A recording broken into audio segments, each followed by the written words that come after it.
sọ́nà àgùlùdẹ kíso. Say Sammy Ganja. Oh yeah, slow down, a coding diet. Tibalamba ló ń sọ̀rọ̀. Tàbí mélòó. Orí kò sùn là jẹ́ síra wa. Orí kò sùn mí, má fi mí sílẹ̀. Tó bá fi mí sílẹ̀, ayé á ṣe ẹ̀yẹ mi. Orí kò sùn mí, má fi mí sílẹ̀. Ẹ fara mọ́ bí bọ́lá ṣe lè sílẹ̀ láti tún kò sùn là. Sinimá titun kò ní kó sùn gàgà ló mú irun dúró ọ̀yà ló yà tiẹ̀ lọ́tọ̀ọ̀tọ̀ àdánìyẹ kan bẹ̀ ló yà mí lálábà lọ́dẹ nínú oko kò ní kó sùn lọ́jọ́ dídùn lọ́jọ́ kíkan nígbà òjò nígbà ẹ̀rùn lọ́jọ́ tí wọ́n jọ ń rẹ́rìn àtọ́jọ́ tí wọ́n jọ ń sunkún ìlú gbàgàtà lọ́wọ́ àkìtì ajáwo ló lágbára tó já ọmọlẹ́yìn ẹkùn ẹ wò ó sinimá titun kò ní kó sùn endless love passion at weeping to love and to let live sinimá titun kò ní kó sùn as produced by Olatunji Afolayan with a high sense of direction by Damola Olatunji, starring Damola Olatunji, Ronke Ojo, Adebayo Salami Ogabelo, Rasako Wokuniro Bilida, Nafisat Olayiwola, Soji Taiwo, Kola Jeyemi, Temitope Aremu, Nifemi Orente, and many more. Nínú sinimá titun Korikosun, subtitled in English, ó ti jáde sórí VCD nìkan kásàgbà. Marketed and distributed by Epsilon Movie Productions, Block E3 up, Suite 10, Arena Market, Oshodi, Lagos. Sinimá titun Korikosun, eléyìí kọjá fẹ́nu ròyìn àfi kẹ́ra kẹ́wọ́ kẹ́gbà. Grab your copy now. Life is like a stone that is willing to tear you down. All you need is to fasten your seatbelt and sit tight. Cause this life has its ups and downs. Hey, my shoujo. Yeah,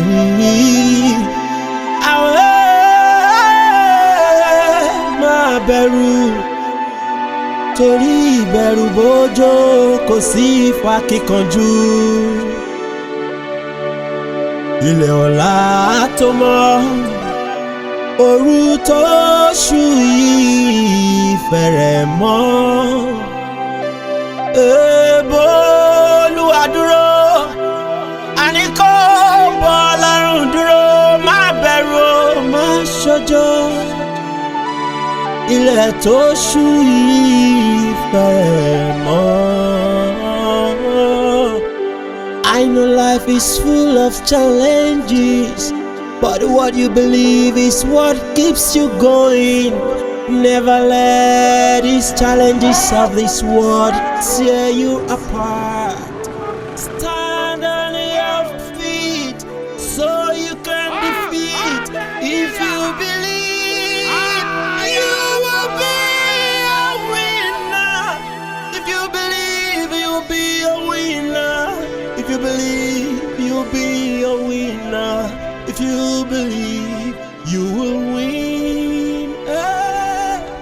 My barrel, my shoujo.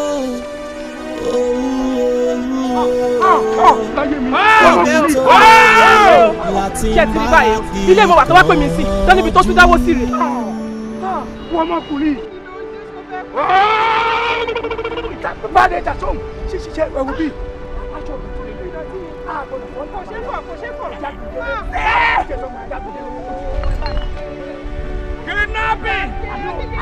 Kidnapping of Nigeria. Oh, say baba, say baba,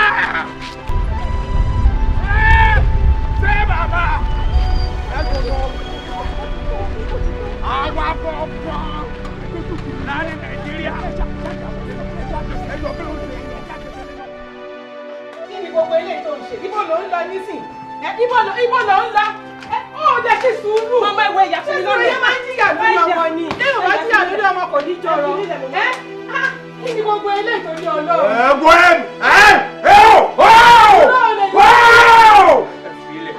Káwọn òbí ti ò jìyà lórí rẹ̀. Ṣé ò jìyà lórí ẹ̀kọ́ tó tó bá yẹ? Kí ni gbogbo eléyìí tó ní? Àmọ̀kẹ́, ìyẹn ní pòótọ́ ni kò fẹ́ kẹ́rù jáde kúrò nílé. Bẹ́ẹ̀ ni sà. Ládùúrú gbogbo ọ̀rọ̀ tí mo bẹ́ẹ̀ sọ lánàá tó sọ fún mi kó gbọ́ ó tún sì ní tó fẹ́ ṣe é nu ara ẹ lọ́tọ̀. Mi ì gbọ́ o mi ń gbọ́ mi ìdẹ̀gbà bí mo ṣe wáyé èmi pẹ̀lú àwọn ọmọ mi àjọ ń kó jáde mi ì lè dúró tẹni yìí mọ́ kò wúlò ẹ wo ohun dójú tì mí káàkiri àdúgbò ni kò wúlò fún nǹkan kan kéèyàn jí láàárọ̀ kùtù kó má níṣẹ́ ọmọkùnrin kó máa mọtí kiri àdúgbò kó máa mọtí kiri kó máa dẹ́sì kiri kó máa disgrace mi kiri àdúgbò ẹ wo mi ì lè dúró mọ́. ìyá Ṣìkẹ́mi ilé ayé ò rí bẹ́ẹ̀ àdúrà la máa fi ràn lọ́wọ́ kò sí tọ́lọ́wọ́ ò lè yí padà ṣé gbóná káwí pé mi ò sí ilé irú ìyá yìí ò lè bẹ sọ̀rọ̀ kó gbọ́ abẹ́ẹ̀kọ́ ọjà bí mo ṣe dé yìí o gbọ́dọ̀ kó sí mi lẹ́nu o gbọ́dọ̀ kó mi lẹ́nu o lè dúró torí pé tó yẹ pé ẹ̀yin lẹ bí mi lọ́wọ́ tàbí bọ́ síbẹ̀ ní gbogbo lọ. ọjà pẹ̀lú bí mo ti wá dé yìí o gbọ́dọ̀ kó sí mi lẹ́nu àti kò dúró bẹ́ẹ̀ wọlé padà. mi lè dúró. Mà jẹ́ fásitì náà New York dákẹ́dákẹ́ ló ẹ kí ló ń ṣe ẹ lórí náà ó pè láti ojú ọmọ ẹ lọ́jọ́. kò sí nǹkan kan tó wà lára ẹ̀ mọ́ kò láǹfààní kankan lára ọtí náà fojoojúmọ́ mu gbogbo owó ìjòyè tó kó rẹ̀ sí. kò wúlò fún nǹkan kan mi ì dẹ̀ lè dúró tì àti pàápàá tó fẹ́ pẹ́ nírú mi lọ́mọ ẹjọ́ ṣe máa ní kó dúró ti rú eléyìí mi ì lè dúró mọ́ sà. kò sí nǹkan tó lọ́hùn ò lè ṣe dúró kò jìyà lórí ọmọ ẹ̀ àbẹ́ẹ̀ rí nǹkan báyẹn. ẹ wo I want to be single again. I want to be single again. When the marry man, when they worry my soul, I want to be single again. No woman, no problem.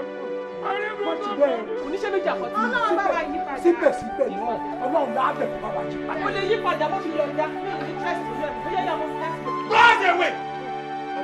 tí bàbá bá sọ wọ́n á fi ṣe ìdàgbọ́. I am. ṣé ọ̀ọ́dì gbọ́ sí mi lẹ́nu náà ọ̀ọ́dì gbọ́ ìyá Ṣìkẹ́mi ìyá Ṣìkẹ́mi Ṣé bàbá?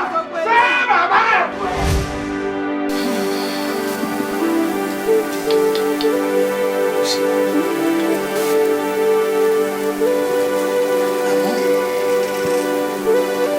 mi ò fi ọjọ́ kankan báyìí kábàámọ̀ rí pé mo fi Àlàbí sílẹ̀ bó tiẹ̀ jẹ́ pé mi ò padà rí ẹni tó wù mí fẹ́ mọ́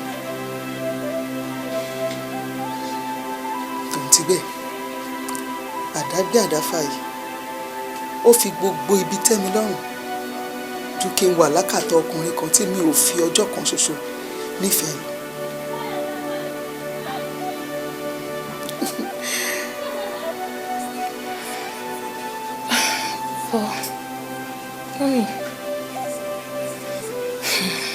Mummy fẹ́ ìṣá ni. Seriously, ẹ strong gan. Láti gbà yẹn títí di ìsinyìí ẹ sí pẹ̀lú ọkùnrin kankan. Ọkùnrin mi. Kí wàá ní àwọn pẹ́ẹ́ntì tó fọ̀ sí ní fẹ́lá ìlú àǹsù? Má pè lálàbí bàbá ẹ̀ ni.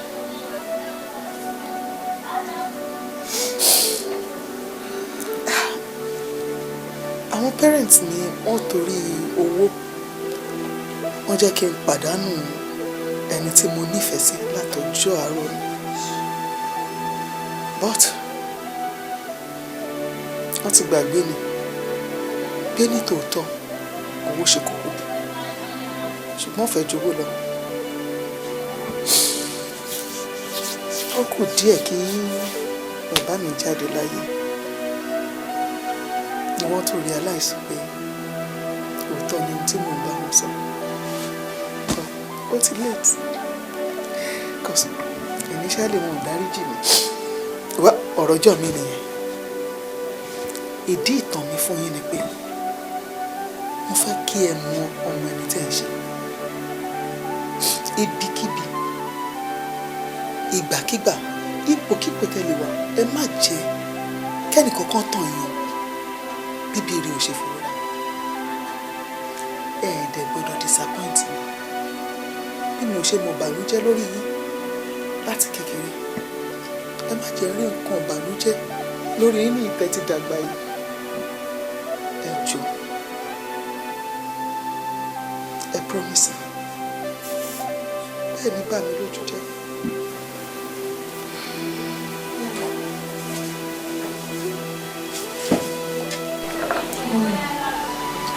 Èmi àtàbúrò mi a promise mi pé àwọn nígbà yẹn ló jẹ ọdẹ ló jẹ kí n ní bàjẹ́ fúngbà kankan.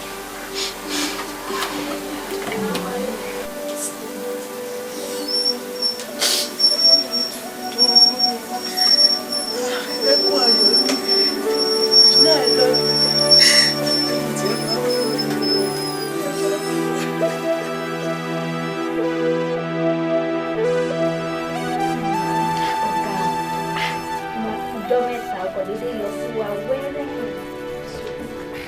ojú ẹ̀ ń dán ẹ̀ Kẹ́mi. Ẹ gbà mí. Ká ni mo rí? Ṣìkẹ́mi baby. Tó sì ṣọ́pẹ́ tẹ́lẹ̀ fún un bọ̀. Bá a ṣe rí tó yọ nìyẹn o. Mo ní kí wá ṣe surprise fún mi. Wow, surprise gan-an ni lóòótọ́. Ṣé mo ṣe ń glow? Orí ni. Dídán ìpọ̀. Dídán ìpọ̀. Ẹ wo. Ẹ fi yọ̀ọ́lẹ̀ ẹ fi ti glow ọ̀nà glow ẹ fi gbogbo yẹn lẹ̀. Ẹ wo, ó ní nǹkan tó gbé mi wá sọ́dọ̀ yẹn. Ẹ̀yin babes, mo need assistance yẹn.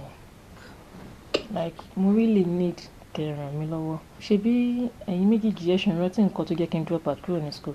Yes. Ẹ̀dẹ̀ mọ̀ nǹkan tó jù mí rí ń gbà yẹn. Ṣé rí nǹkan tó yọ mí kúrò láàrin ẹgbẹ́ gbà yẹn? Mi ò fẹ́ kó yọ àbúrò mi náà kúrò láàrin ẹgbẹ́. Bí ti báwo? Ṣé rí bí mi ṣe ń bá yín sọ̀rọ̀ yìí, àbúrò mi ò rówó school san. And ẹ̀yin náà mọ repercussion téèyàn bá ti fẹ́ ṣe exam tí owó school san. Yes. So mi ò fẹ́ kí nǹkan bẹ́ẹ̀ ṣẹlẹ̀. Nítorí ẹ̀ ni mo ṣe wá bá yín. Tó mọ̀ pé you are the only people tí mo lè count on pé ẹ lè assist mi ẹjọ́ nítorí Ọlọ́run ẹjọ́. Ṣìkẹ́mi, o mean pé pẹ̀lú bó ṣe ṣe tí eyelashes ẹ wà on fling tó wọ crazy jean wo bó ṣe ń dán ẹ̀. Ó fẹ́ sọ fún mi pé òrówó school àbúrò ẹ̀ sùn. You are right. Mo ṣe rún mo wọ crazy jean irun ojú mi. But the truth is, ṣé gbogbo nǹkan tẹ́rí tí mo wọ̀ yìí, àwọn sista kan tí mo máa ń bá ṣiṣẹ́ ládùúgbò mi tó bá ti fẹ́ lọ ṣe irun, á lọ máa mú mi dání, á lọ máa raṣọ sí mi lọ́rùn. Gbogbo nǹkan tí mo wọ̀ yìí, it's not as if pé mo ní nǹkan kan tó ń mú wọlé fún mi. Láwọn àǹtí yẹn ni mò ń jẹ. Ẹjọ́ ẹ̀yin ọ̀rẹ́ mi, ojú ò ní tì mí jọ. Tí ẹ gbàgbé gbogbo ọ̀rọ̀ eyelashes crazy jean or whatever. Àtìgbà tó ti drop out kúrò ní school, iṣẹ́ wo gan-an ló wá ṣe? Mo ń bá wọn tí mi dúró sí shop. Tó sì ń ṣé òun gbọ́kàn tó ń sọ? Òun bá mọ̀ sí ẹ̀ dúró sí shop. Ẹ gbà mí, ọmọ Làjọkẹ́. Tó bá ṣe wípé mi ni mo drop out kúrò ní school bó ṣe drop out yẹn, màá ti ṣiṣẹ́, màá ti make owó, màá ti ní fucking money. Ó wá wà bí báyìí ó ń sọ pé òrówó school orí anything. Bá mi tó sí i. Jọ̀ọ́ torí Ọlọ́run.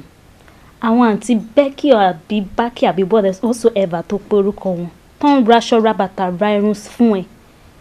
Ṣé o lè lọ bá wọn kán jọ kán mú ẹ lọ síbi tó ti ń ṣiṣẹ́? Ṣé àwọn yẹn kàn fún ẹ lẹ́ja jẹ ni wọ́n lè mú ẹ lọ síbi tó ti ń pẹja? Ẹ wo, ẹ ṣàfi gbogbo àwọn yẹn lẹ̀. Ṣé fẹ́ ṣàmọ̀ assist mi? Nǹkan tí mo bá wá síbí bá nìyẹn. Wo babe, má jẹ́ kí n tàn. Sórí gbogbo irun yìí, gbogbo ilé. Ẹ fi sí ni gbogbo ẹ̀. Kò sí ẹni sílẹ̀. Ọ̀pọ̀lọpọ̀ àwọn abọ́lọ́mọbọ́mọ. Packaging ló ń rí. Àwọn ni ò jẹ́ kí ìyà jẹ wá. Àwọn abọ́lọ́mọ tọ́mọ. Àwọn aláàánú tí ò ń jẹ́ kébi pọmọ lọ́mọ.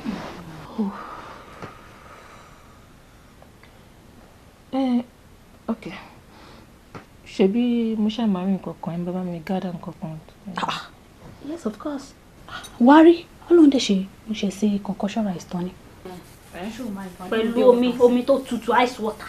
Tó bá dẹ̀ fẹ́ coke náà wà, wà fi step down. Ọkọ mi,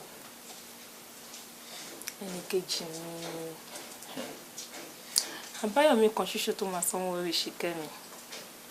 Fi rẹ̀ lọ́kàn balẹ̀. Kò sí nǹkan kan tó máa ṣe mí. Mo fẹ́ kó wo iye ọjọ́ tó ti ń rè mí bọ̀ títí di ìsinyìí. Ọkọ mi. Ìwọ tó ti ní sùúrù pé ó di ọjọ́ wedding wa kí nǹkan kan tó parapọ̀. So why the rush? Àbí nítorí àwọn àti Becky tí mò ń bá jáde ni? Tó ń torí? Ṣé kò tó ń torí? Àwọn tó jẹ́ pé wọn ò lè ka iye ọkùnrin tó ti gorí wọn. Ṣé kò tó ń torí ni? Tó bá ní kó máwọn èèyàn gidi jáde, ṣé irú wọn yẹn ṣe mú yangàn? Ìfẹ́ mi. Fi rẹ̀ lọ́kàn balẹ̀. Kò sí nǹkan kan tó máa ṣe mí. See, I have promised to keep my virginity for you. Ẹgbẹ̀rún Becky ò lè mú mi ṣìnà. I know, and I believe you, but I am still saying. But what? Ọ̀rẹ́ ti yé mi. So o ti wò pé káwọn àǹtí Becky tó gba virginity mi kí wọ́n náà sáré ṣe nǹkan tó máa ṣe àbí? Àgbàyà ni ẹ. Bí bẹ́ẹ̀ yẹn kọ́ Òṣìkẹ́mi. Dúró náà, tábà ní ká wò náà, ṣé bí nǹkan mi ni? Ìgbà tó bá wù mí ni mo lè gbà náà. Òótọ́ ni ṣùgbọ́n sùúrù tó lọ́jọ́ ni. Gbogbo nǹkan tá à ń sọ yìí náà ọ̀rọ̀ owó ni. Àdúrà mi ni wípé kọ́ ló ń tètè bá mi dá ẹ lóhùn. Àmì o. Ẹ káàbọ̀ mà. Ẹ̀yin olólùfẹ́ méjì. Ọkọ mi. Ṣìjà mi báwo ni? Àlàáfíà mà. Àwọn eléso kọ́. Àlàáfíà lọ wà. Ṣé kò sí wàhálà? Má lè mi ni mò ń lé ẹ lọ́sìn yìí. Àrẹ́rẹ́ máa ò mo ti dé bí ó ti ṣe díẹ̀ mà. Ó ti ṣe díẹ̀ tó ti wà pẹ̀lú. Tó bá dé bẹ́ẹ̀ ṣe jẹ́jẹ́ o. Ok, màmá Má lè gbọ́ fún mà. àwọn eléso. Wọ́n ní recession wà, wọ́n ní dọ́là wọn, ṣé ìyẹn gbọ́dọ̀ kan àwa? Tó gbọ́dọ̀ kan mẹ̀kúnnù. Ìyá mi àfi sùúrù ó kúkú dọ́dọ̀ àwa náà àfi bẹ́ẹ̀ ni pé àwọn èèyàn ò tiẹ̀ lọ wá lo machine mọ́ ni èyí ọ́ìlì wọn ò ní rà ó tiẹ̀ wá ní bèrè nǹkan kan àkànjú kò sí ṣọ́ọ̀bù ṣá Ọlọ́run ṣàánú wa ni mélòó ló wà ń bẹ̀. Ó ti pé 4. Ok 200. Ó ṣe tábà kúkú ṣàárẹ̀ gbogbo ohun tó le báyìí ló máa dẹ̀rọ̀. Àmì o ojú ó dẹ̀rọ̀ o. Owó ńlá ló gbé wá yìí tí ì ní change o. Àfi kẹ́ ní change torí tó kù lọ́wọ́ mi gangan mo ti múlẹ̀ yẹn. Ọlọ́run á ṣàánú wa 200 800 ló máa bẹ̀ 600 ní tọ́lọ́run bá tó máa jẹ́ ẹ̀wà màá fi balance sí. Kò sí wàhálà.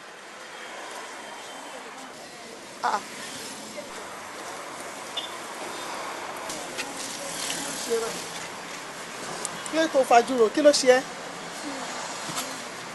Tí ẹ yìí yọ báàgì iná pẹ̀lẹ́rù. Oúnjẹ wà lábẹ́ tébùlù lórí. Ọmọ òkèlè tẹ́bí bá ti ń pa báyìí ó máa dàbẹ́ pé wọ́n jà lólè ni àfóúnjẹ yìí ṣá. Níbo ni wọ́n gbà lọ látẹ̀kan táwọn Bẹ́ẹ̀kì ti ń béèrè ẹ̀. Má lọ wọn tó bá dayọ̀ là ibi ń pa mí. Ìwọ náà jẹun táàbúrò ẹ jẹ. Má jẹ́ ibo ló wà. Ó wà ní abẹ́ tébùlù. Ìwọlẹ̀ fúfú lẹ̀lẹ̀ tí ó darí wa síbi tó bá fẹ́. Ìwọlẹ̀ fúfú lẹ̀lẹ̀ tó darí wa síbi tó bá fẹ́. Ìwọ ló ṣà òkè tí ń pàṣẹ tẹnìkan ò lè tú. Sọ̀rọ̀ ire, sọ̀rọ̀ ire, sọ̀rọ̀ ire sáyé mi. Sọ̀rọ̀ ire, sọ̀rọ̀ ire, sọ̀rọ̀ ire sáyé mi. Òòṣà òkè ìwọ ni mo gbójúlé. Ìwọ ló dóhun gbogbo, ìwọ ló dá afẹ́fẹ́, ìwọ ló dé ènìyàn. Ìyà ò yẹ mí má jẹ́ n jìyà Èdùmàrè. Ìwọlẹ̀ fúfú lẹ̀lẹ̀ tí ń darí wa síbi tó fẹ́. Èdùmàrè darí mi síbi re. Èdùmàrè darí mi síbi re. Èdùmàrè darí mi síbi re. Sọ̀rọ̀ ire, sọ̀rọ̀ ire, sọ̀rọ̀ ire sáyé mi. Òòṣà òkè ìwọ ni mo gbójúlé. Ìwọ ló dóhun gbogbo, ìwọ ló dá afẹ́fẹ́, ìwọ ló dé ènìyàn. Ìyà ò yẹ mí má jẹ́ jìyà Èdùmàrè. Ìwọlẹ̀ fúfú lẹ̀lẹ̀ tí ń darí wa síbi tó fẹ́. Èdùmàrè darí mi síbi re. Mi ti tọ́ láti jí ní látàrí ọ̀pọ̀ mi wípé ó rẹ̀ yín gan-an ni. Ṣìkẹ́mi orí yọ ẹ́ pò try ká sọ pé o try ẹ ni tí máa fún ẹ nígbàrún ibi tó bá láǹtì wàá rò pé mọ́tò ló kọlù ẹ ni. Ọmọ ó rẹ̀ mí ijó mojú lánàá. Gbogbo ara ló ń ro mí ìjà ò gbọdọ̀. Ìmọ̀ fún dá ẹ. Kí ló fa orí inú gbogbo nǹkan tá à ń sọ yìí? Àbí o. Àbí ìwà ìyá gbogbo ìṣá. Wò mí bí tí ìyá bá máa gbọ́ kí ìyá tètè gbọ́. Ọ̀rẹ́ mi, kí ìyá máa gbọ́ ibikíbi tí ìyá bá wà. Nádìbò ọkọ mi lè dúbi dáàtó. Nítorí pé iṣẹ́ ajé wa là ń ṣe náà. Bẹ́ẹ̀ ni o. Ìwọ, báwo ni ṣó ti fọ àwọn aṣọ yẹn tán ni? Mo ti fọ wọn tán sìn. Jọ̀ọ́ torí Ọlọ́run a ní àwọn abọ́ kan tó dọ̀tí. Make sure pé bá wa fọkó tó di pé mo máa lọ lé. Okay ma. O ṣe dẹ̀. Kì í gbé ṣe wá. Kí ló ń ṣe o? Jọ̀ọ́ amúgbóná bá tún ìṣe ìṣó ni. O ṣe máa jí. Ṣé wo rẹ̀ tó mú lánàá lọ́dún tí ò lè mú tó lọ́ mú? Àwa jí. Ọmọ wake up jàre ló ṣe ẹ. O tún á lè fẹ́ ọmọ. Jẹ́ kó mú ẹni tí tó bá fẹ́ mu. Awoof no dey run belle now. Ní kíni? Ó jẹ́ má tán. Ó jẹ́ má tán. Next time òtútù bá lè mú club kó wọ́n máa mú mọ́ ọ. Mo kébè sọ fún ẹ. Ẹ má fa ayé wé mi o. Ká ilé ìbá ṣe kí ni? Ilé ti mascara síbẹ̀ ayé ẹ ti pò mọ́. Òótọ́ ni o. Ẹ má ba ayé ẹ jẹ. Ògègè jẹ́ bá jẹ́ jàre. Àdégún mọ̀ yá. Dìde.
Sí club.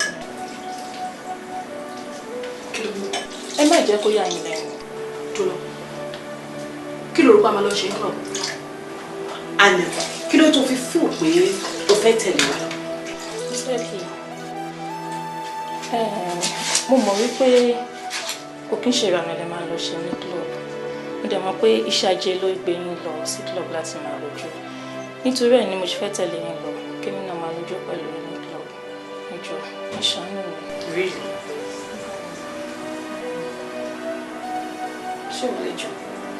Life is like a storm that is willing to tear you down. All you need is to fasten your seatbelt and sit tight. 'Cause this life has its ups and downs. Hey, my shoujo. Yeah,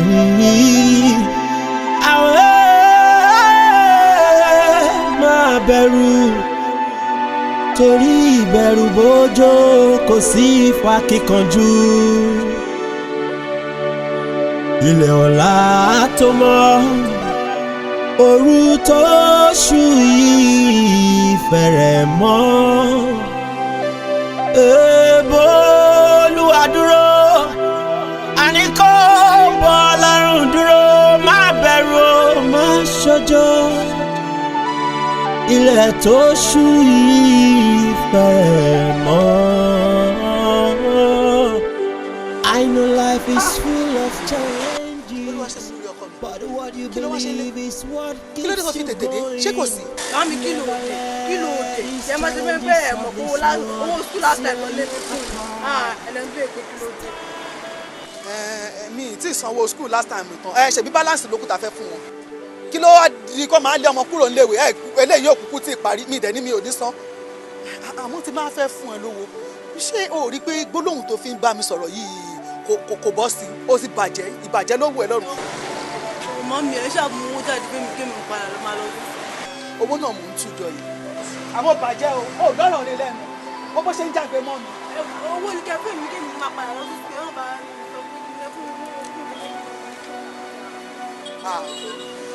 ṣé èmi nìkan mo bí yín ni mo dẹ̀ tún ìbá sọ̀rọ̀ kò sọ̀rọ̀ pẹ̀lẹ́pẹ̀lẹ́ ó dẹ̀ ń jágbe mọ́ mi òkú ayé tó bí yín ìjọ àtijọ́ ọdún wo la ti rí gbẹ̀yìn ṣọ́sanwó ni ṣé kí n para mi fún yín nítorí pé mo bí wọn mélòó gílẹ̀ mi fúnra mi kà ẹjọ́ ọmọ kan ò lè wá pa mí o ẹ lè rán mi lóko olè o jẹ́jẹ́ mi mo jókòó mi o owó mi mò ń tùjọ yìí owó náà dẹ̀ ni pẹ̀lọ́rọ̀ ẹnu ẹ̀ pẹ̀lọ́rọ̀ bàjẹ́ tó wà lẹ́nu ẹ̀ wá gbà bóyá sọ fún ẹ pé ìyá bàbá yín ó fogúnlẹ̀ fún mi ṣé ìyá bàbá yín fogúnlẹ̀ àbọ̀ pín fún mi ìfi jíṣẹ́. ìyẹn fún mi lú ẹni máa lọ sí ẹ̀rọ máa disgrace èèyàn ọwọ́ ọ̀rẹ́ mi máa ti sẹ́wọ̀n sí wọn kọ́ fún wọlé ẹni máa disgrace yọ̀yọ̀ ní sọ́wọ́ lásẹ̀ òkú ayé tó bí yín kò fowó ránṣẹ́. máa mi fún mi lú ẹni. wá èmi ló ń pariwo lé lórí àkókò mọmọ léèwé yàtọ̀ sọmọ ọ̀tá nínú yín sìn gbogbo àwọn ará àdúgbò tó ń sọ fún yẹn àwọn ọlọ́mọ abẹ́ sanwó léèwé lẹ́nu ṣùgbọ́n mi. ó yà máa mi ẹ má bẹ̀rẹ̀ ẹ̀ ló ń dà ẹ̀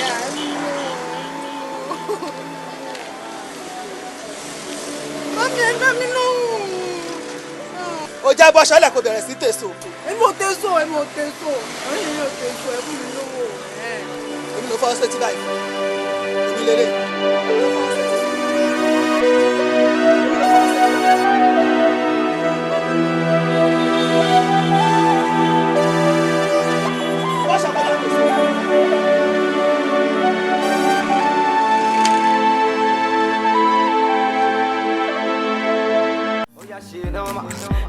I want customer. Now we got the money, now we spending. Now we got it all, so we spending. Money in my mind. I know what my giant you want to move. I want to giant like no doubt. Want you cry. I want to me new sanga. Now we spending in new sanga. Now we popping in new sanga. So many doors, now we spending. Over one Ferrari, over one Bugatti, kilo five Bugatti.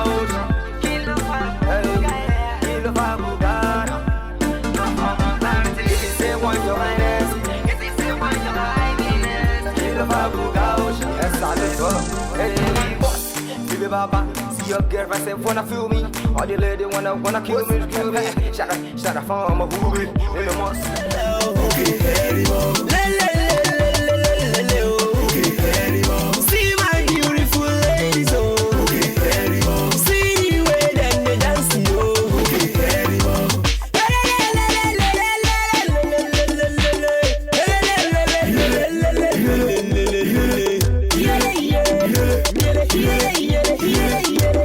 let the spirit of Baba Fela enter. To the north, baby wine. To the south, you fit to wine. To the east, you can wine. To the west, hey. For Yoruba, we dey dance, look. This is for them pretty girls, oh. They call me Bishi. The nigga tells on our soup. Lálẹ́ òní, àwọn boys àníṣúlẹ̀. A máa mú tí tàkìtì, a tún máa gbé karó lọlé. You like it, bá a ṣe náwó. And I like it, bó ṣe ń jù bébé o. Ó yá jù bébé o, sọ bébé o. Kí a máa sá jù bébé o, ó yá jù bébé o, sọ bébé o. Kí a máa sá jù bébé o, ó yá jù bébé o, sọ bébé o. Wẹ́rẹ́wẹ́rẹ́ jù bébé o. As you can see, I'm panicking. I'm thinking too much of Heineken. Yeah. This girl go keep on picking. This girl go keep on picking. But it no finish. Lálẹ́ òní, àwọn boys àníṣúlẹ̀. A máa mú tí tàkìtì, a tún máa gbé karó lọlé. You like it, bá a ṣe náwó. And I like it, bó ṣe ń jù bébé o. Ó yá jù bébé o, sọ bébé o. Kí a máa sá jù bébé o, ó yá jù bébé o, sọ bébé o. Kí a máa sá jù bébé o, ó yá jù bébé o, sọ bébé o. Wẹ́rẹ́wẹ́rẹ́ jù bébé o. You like how we spend, you like how we roll. Money and the problem, you know we got it dough. Boys, you walk in soon late. We set the club on fire, man, soon late. Now we today and now we tomorrow. Yankee today, Paris tomorrow. Control C today, Control V tomorrow. If you mess with us, if you don't see tomorrow. Lálẹ́ òní, àwọn boys àníṣúlẹ̀. A máa mú tí tàkìtì, a tún máa gbé karó lọlé. You like it, bá a ṣe náwó. And I like it, bó ṣe ń jù bébé o. Ó yá jù bébé o, sọ bébé o. Kí a máa sá jù bébé o, ó yá jù massa you baby, oh yeah you baby, so baby, when you baby, oh yeah battery, like a charger, I'll be charging your battery. Battery, I want you to know, I'm loving you so, baby tonight is tonight, come closer, just call unite. Call the police, oh, call the police, oh, call the police, oh, tonight we setting the club on fire. Oh yeah you baby, so baby, Kia massage you baby, oh yeah you baby, so baby, Kia massage you baby, oh yeah you baby, so baby, when you baby, they call me allergy. Can you imagine? Clement and the mix. Shekemi, you got to share with the cattle. At that moment, all eyes were on you. What is still showing? But kilo wash next. O complete to ara. Onjo o den shawon lele. It's not done now. Hey.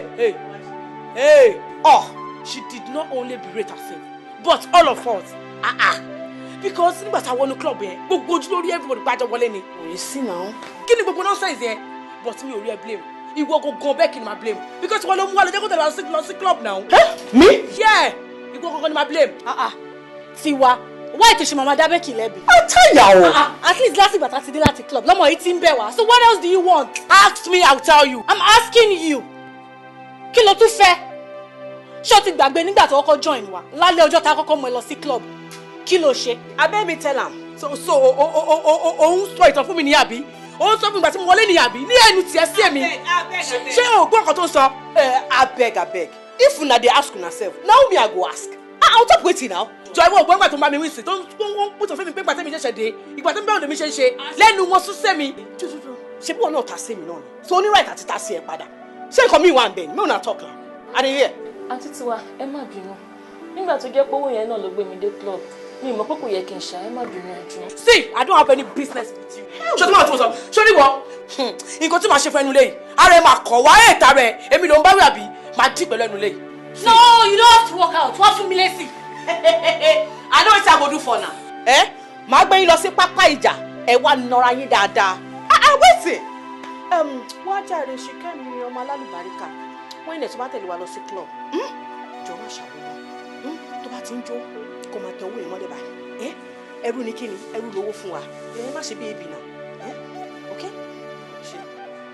Mo gbádùn ẹ̀gàn club ó kàn tó. Gbogbo wọlé lọ sí nǹkan lọ́bẹ̀ wọn ìyá àjẹsà tí wọ́n jí wọn látàárọ̀. Okay? Oh baby, I want to sex. Ó kàn tó ẹ̀ ó kàn tó club. Let's start.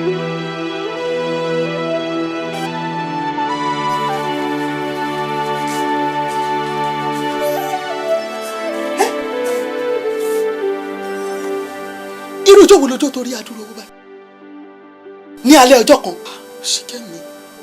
Ṣìkẹ́mi o ti mú nǹkan mi mọ́. Wò ó jẹ́wọ́ fún mi. Báwo ló ṣe jó tí àdúrà owó báyìí fi kan ìwọ? Irú ijó wo gangan ló jó? Ijó lásán ni mo jó ní club. Tọ́mọ ò bá ṣàgbàfọ̀ tó ń kaṣọ wálé jẹ́ ń béèrè o. Gbogbo ohun tí ń bá ń bí ẹni kò máa sọ fún mi. Ṣé ìgbà tó máa jó àwọn ijó tó sọ pé ojó yẹn bẹ́ẹ̀ yẹn ṣé o wọ aṣọ? Màámi, ọ̀rọ̀ yín ti yé mi. Ṣùgbọ́n ó yẹ kẹ́ mọ orí ọmọ tẹ bí. Ó dẹ̀ yé yín wípé èmi gan fúnra mi mo tún ra mi bí.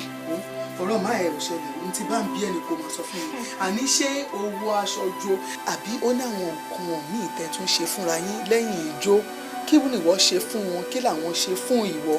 Tí owó ṣe wá pọ̀ tó àdúró eléyìí lọ́wọ́ tiẹ̀ èló lè so tèmi ta lóṣù kan mi lè má. Wọ́n ní jó ní kọlọ̀ wọn jó.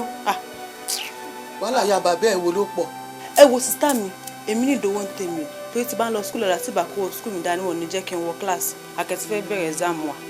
Ṣé ti rí nsìn mami ara nǹkan tí mo ṣe ń sọ fún yín lélẹ̀ nítorí owó skul ṣe mí lóore pẹ̀lú nǹkan tó jẹ́ kí n lọ ṣe nǹkan tí mo ṣe ká ní pé mi gan kàwé jù báyìí lọ ní yẹ kí n ti máa ràn yín lọ́wọ́ ijó gangan ó ti ń jáwó ń gbòòrò nsìn mami kọ́nà pàjẹ́ ká máa bá àánú àwọn èèyàn gidi pàdé ni. Mi ò sọ pé kẹ má wá iṣẹ́ tó máa mú owó wá ṣégbà tọmọ mi ò ṣàgbàfọ̀ tó ń kaṣọ wálé ṣé kí n gbẹnu dákẹ́ ni ẹ fàdé mi dé mi lórí o nítòótọ́ àdágbé àdáfà ni mò ń ṣe láti ọdún yìí bẹ́ẹ̀ mi ò ní kẹ wọ́wọ́ tí ò sí fún mi tó kété bá dàgbà Ṣìkẹ́mi ohun ọmọ ìyẹn tọmọ bá ti gúnyàn tómi wà nínú ẹ̀ ló lè mú. ta ni ẹ wọlé o.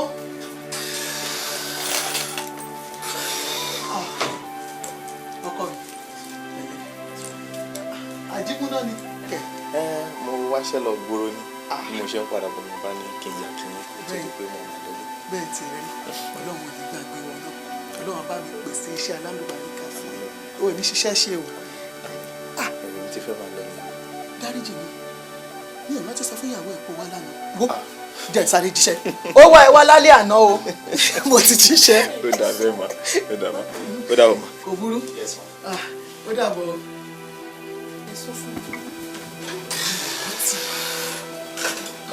ọlọ́mọ jẹ́kẹ̀ dá wà láàrin sísá mi àtọkọ o. wàhálà wo ló ń dálẹ̀ ṣó yẹ kí sísá ẹ̀ fẹ́ lọ klọ́ọ̀bù kó má sọ fọ́kọ ẹ̀ àbẹ́ ẹ̀bí mo ránṣẹ́ lọ klọ́ọ̀bù àti kékeré lẹ ti ń bẹ̀rẹ̀ a máa lọ Sókótó ẹ̀ lẹ́ ń lọ Abẹ́òkúta èmi ò sínú ẹ̀ o bọ́mọ kan bá sọ pé òun láì àṣírí kan tí ò fọ̀nà hàn bí ẹni tó ń fẹ́ máa tún yín fóònù. tó ṣe ìyá arú ẹ̀ o bọ́mọ kan bá rìn òkú máa ṣe kí ẹ̀ ṣe ìyá arú ẹ̀.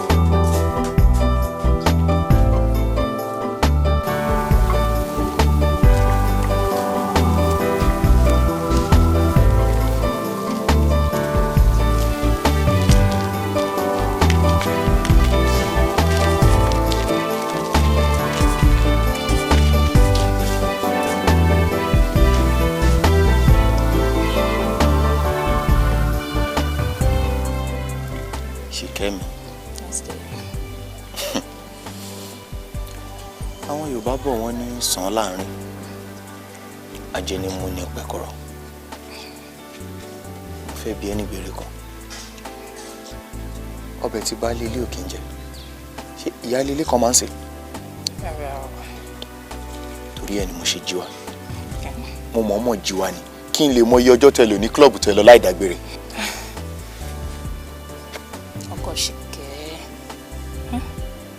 wá tẹ̀sù dúró kó sanwó orí mi náà kí n tó mọ orí ọbẹ̀ tó kì í jẹ àti wípé ta ló sọ fún mi pé club ni mo lọ lánàá. ta ló ní tata lọ Àlàmú ló sọ fún mi èmi gan mi ò mọ̀ pé club ló lọ. ìfẹ́ mi ṣùgbọ́n kó tó bá jẹ́ ẹnu mi ló ti gbọ́ ni ò ní bínú nítorí màá lè ṣàlàyé fún ẹ dáadáa jù báyìí. àlàyé wo ló fẹ́ ṣe ọ̀rọ̀ wo ló wà lẹ́nu ẹ tó fẹ́ sọ ó mọ̀ pé mi ń sọ fún ẹ mò ń kí ẹ ń lọ òun ká gidi borí bẹ́kì ibi kan lọ́rọ̀ wà tí ẹ máa já sí o mo ń sọ fún ẹ o. Àbáyọ̀mí kí ló dé gan-an náà adé ń kí àǹsà onóòrùn mẹ́ni tó pa bùjọ ń torí Ọlọ́run gbogbo ara ló ń ro mí mo need láti rest excuse me. ṣé mi ló jájú mọ́tò kó wájú ẹ̀. The power of love, never you underestimate. Love is magical. Ọkọ mi Àbáyọ̀mí. Love is so strong. Àrẹ̀mú òdì. Má bínú sísì Kẹ́mi. Ọmọ yìí ò kí ń sọmọ bẹ́ẹ̀. Ìwọ gangan ni sùúrù òkun tó. Ní sùúrù fún, má jẹ́ kí sùn já yín. Jọ ọkọ mi mo bẹ̀ yín. Má bínú. Àrẹ̀mú òdì. Ṣé bí wọ́n ni mò ń bẹ̀ látàárọ̀? Ó ṣe lójú ẹ̀ tún lè kòkòkò sí. Ó já sí pé gbogbo nǹkan tí mo sọ látàárọ̀ ò gbọ́ nìyẹn o. Mami, mi ò bínú. Àmọ́ ẹ bá mi pè. Ẹ pè kẹ́ ẹ sọ pé ẹni kó wá rí yín. Ẹ má sọ pé mi mo ní ẹ pè o. Ẹ̀yin ẹ pè fúnra yín kẹ́ ẹni kó wá rí yín. Mo trust ọmọ tí mo bí. Ọkọ ẹ̀ ò gbé. Mo á pè pẹ́ sí i. Ọmọ yẹn náà ò dé máa ń sọ ọmọ bẹ́ẹ̀. Àmọ́ nǹkan tó dé kó máa gbẹ́sìn ó ti ríǹgì.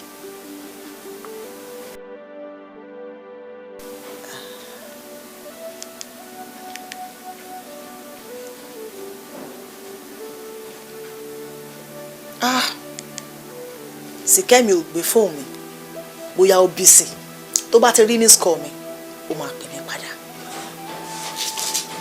Àrẹ̀mú òdì di wọn dẹrẹ sa ọmọ bọ́ọ̀lù ìbùkún ló yá wọn dára ọmọ ṣèǹdẹ́sẹ́kù olómi rẹ̀ sa ọkọ mi.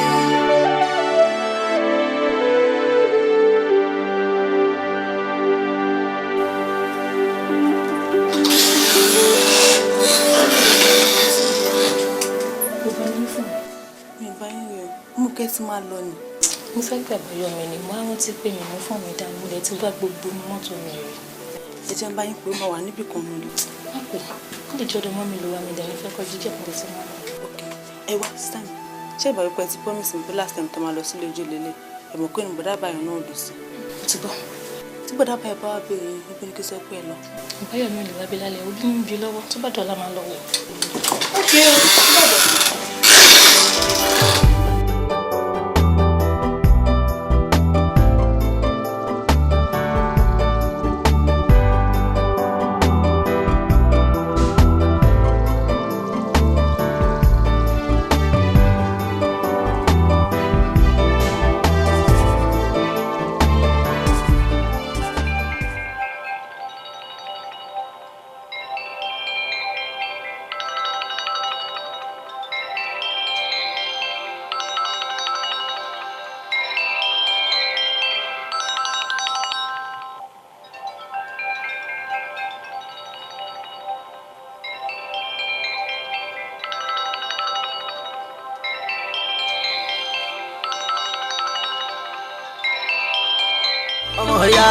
alólójú owó ìmọ̀ dáadáa dáadáa tọ́já lẹ́yìn súnkẹ̀dì ẹ̀ ṣì gàba o ó ṣì gàba o. mama pòwe òṣì fẹ́mi mọ́ o fẹ́mi mọ́ mama nàka òṣì sáwà mọ́ o sáwà mọ́ o.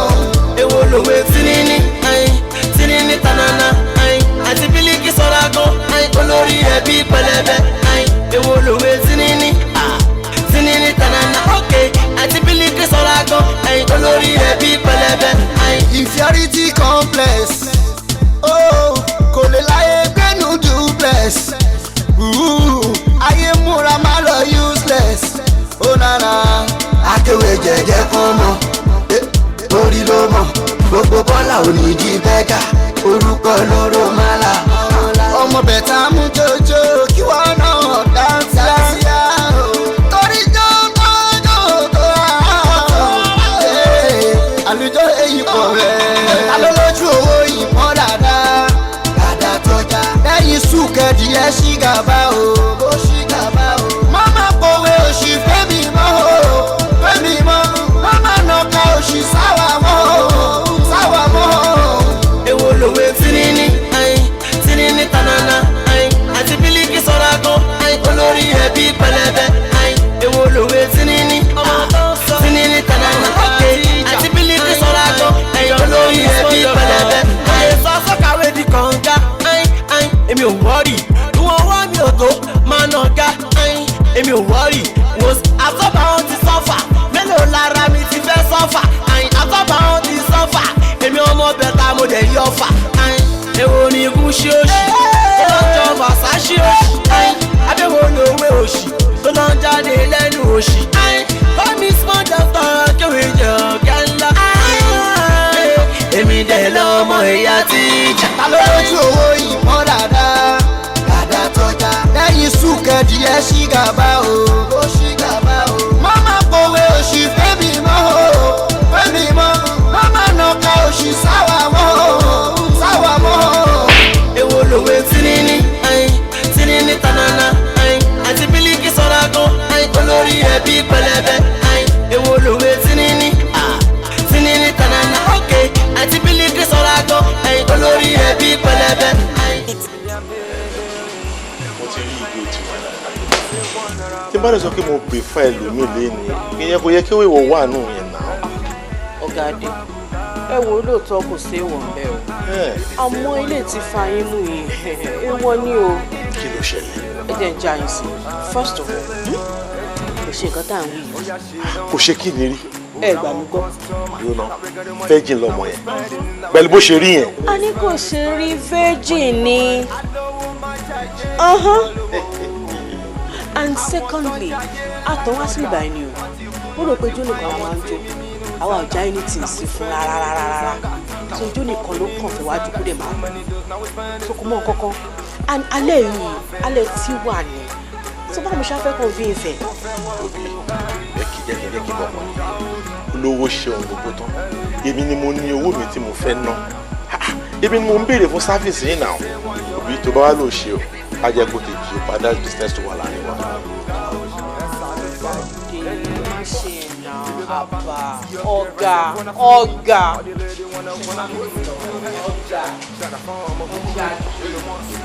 ìkan lójú kòkòrò. Baby disclosure. Wọ́n kàn ló fọwọ́ gbà mí ìdílé mi dẹ̀ ti fọ́ etí ẹ̀. Wọ́n má ṣe bẹ́ẹ̀ náà. Ó yẹ kó yẹ pé àwọn wèrè kan máa ń wá sí club. Ó yẹ má bínú. Ẹ wo nǹkan tó tẹ̀ ń ṣe yín kọ́ ló ń ṣe mí. Ọ̀gá ni àwọn ọ̀gá. Wọ́n láwọn ò fẹ́ tiwa aládé o. Wọ́n ní Ṣìkẹ́mi náà fẹ́. Wọ́n ní gbogbo ijó tí Ṣìkẹ́mi kàn ń jó yẹn làwọn kò jẹ́. Wọ́n láì bó ṣe ń tú ẹ̀, bó ṣe ń wà ní, bó ṣe ń rọ̀, bó ṣe ń ṣe gbogbo ẹ̀, bó ṣe ń ju gbogbo nǹkan tó lọ́hùn fún. Wọ́n ò fẹ́ o. Why? I don't know. Na so the man talk. I mean, I don't want wahala o. I don't just want to get wahala. Kò yé mi o. Kò sí wàhálà kankan. Kò sí wàhálà. Ó sọ bẹ́ẹ̀ kí ló ń ṣẹlẹ̀? Nǹkan kan ṣẹlẹ̀ ju wípé bàbá olóyè sọ pé Ṣìkẹ́mi ló ń fẹ́ kó wájú fún òun. Is that all? Ní o ṣe problem. Ti gbọ́, tí wọ́n ní pé nǹkan táwọn fẹ́ ni sọ àwọn. Ti gbọ́.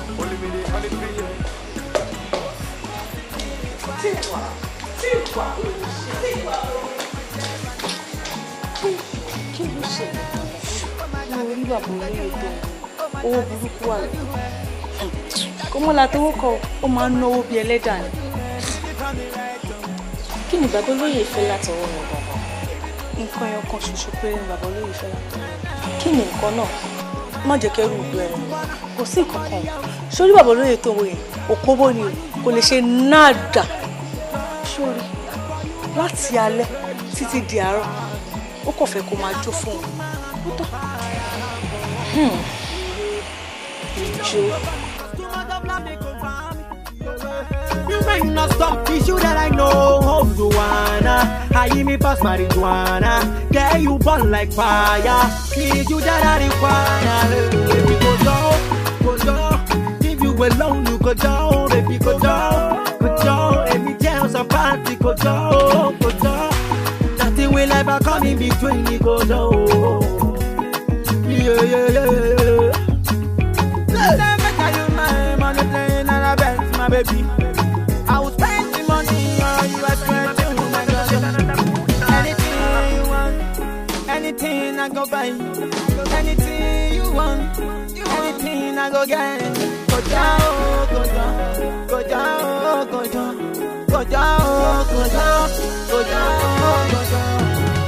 Give it to them now. He don't go ban, cause too much of love they go ban. You might not stop issue that I know. Oh, Joanna, I hear me pass marijuana. Girl, you burn like fire. Is you that I require? Baby, go down. If you alone, you go down. Baby, go down.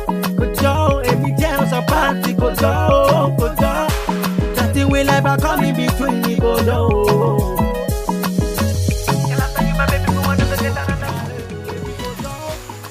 Kí lorúkọ ẹ náà? Ṣìkẹ́mi ni sà. Ṣìkẹ́mi. Tó ń jó gan-an. Ṣé sà? Kí ló ṣe tó ń bọ̀?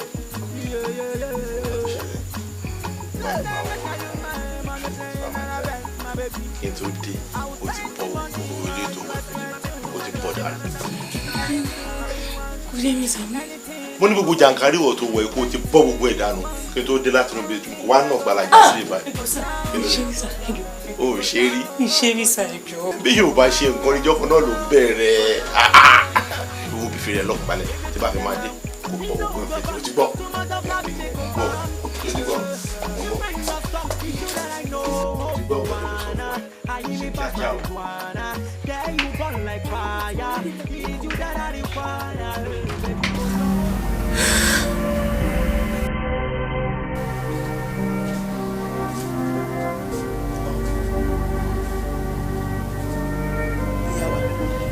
Ẹni ẹkún ilẹ̀ o.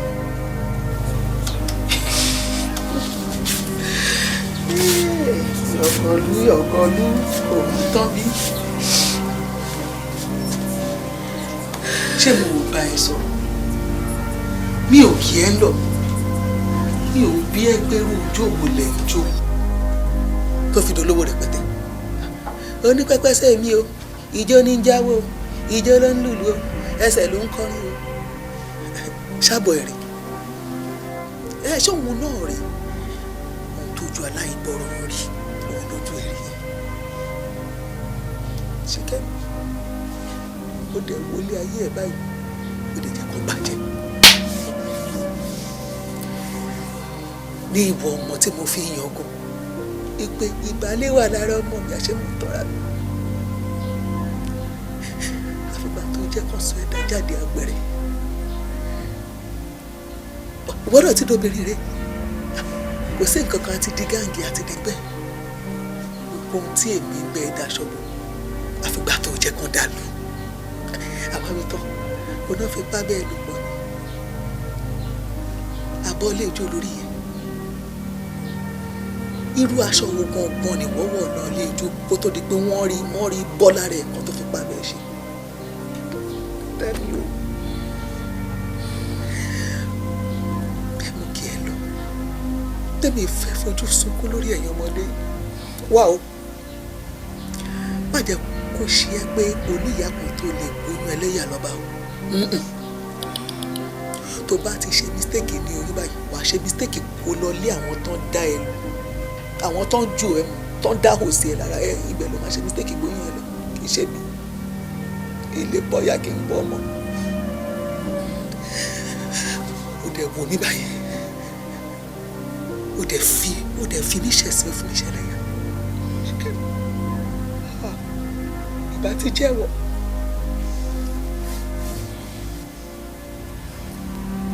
má jẹ́ rí ẹ sàkà ní mi kó fẹ́ wá gbàdúrà ẹ̀sìn kankan.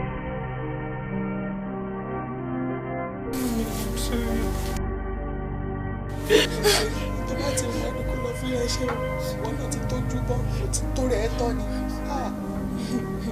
ọ̀dájú ni o bó bá tiẹ̀ nífẹ̀ẹ́ ara ẹ̀ òun wàhálà tó máa báyọ̀ rí ṣe lórí rẹ̀ àfipá tó já sí polówó.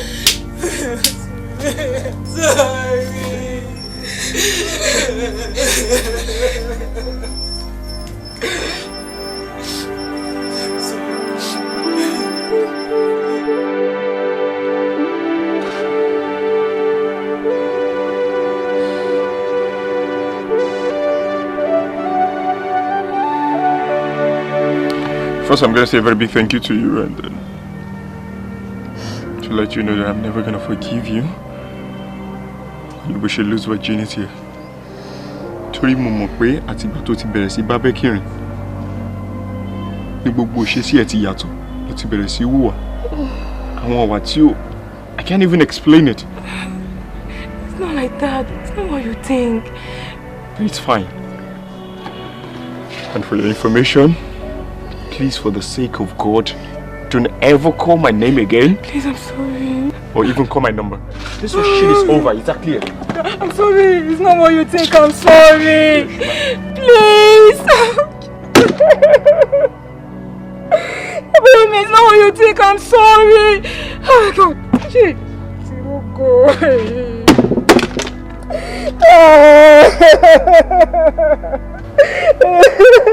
Life is like a storm that is willing to tear you down.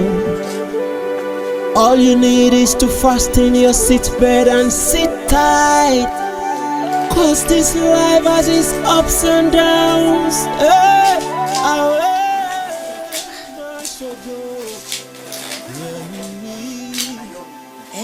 Ìgbà ló ti wá ro owó tó wá ń ṣe ìtẹ́tẹ̀lẹ̀ ọkàn dédé kẹ́rù lọ́sàn-án kan orúkọ ló ń lọ ibì kan.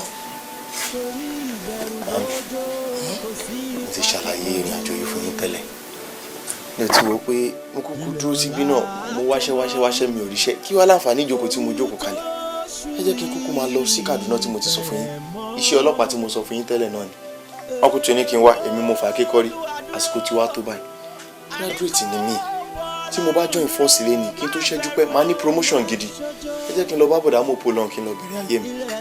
tó bá lọ mo fẹ́ máa lọ gan sìn wo táìmì ilẹ̀ ti ṣú báyìí. mọ́tò alẹ́ ni mo máa wọ̀ tílẹ̀ bá máa fi mú máa ti kọjá sàn. tó wá jẹ́ bẹ́ẹ̀ mi kọ́ ẹ̀kọ́ bálá agara òdu ló ṣe ọlọ́run bá mi ṣọ́ ẹ lábàá mi ṣọ́ ẹ.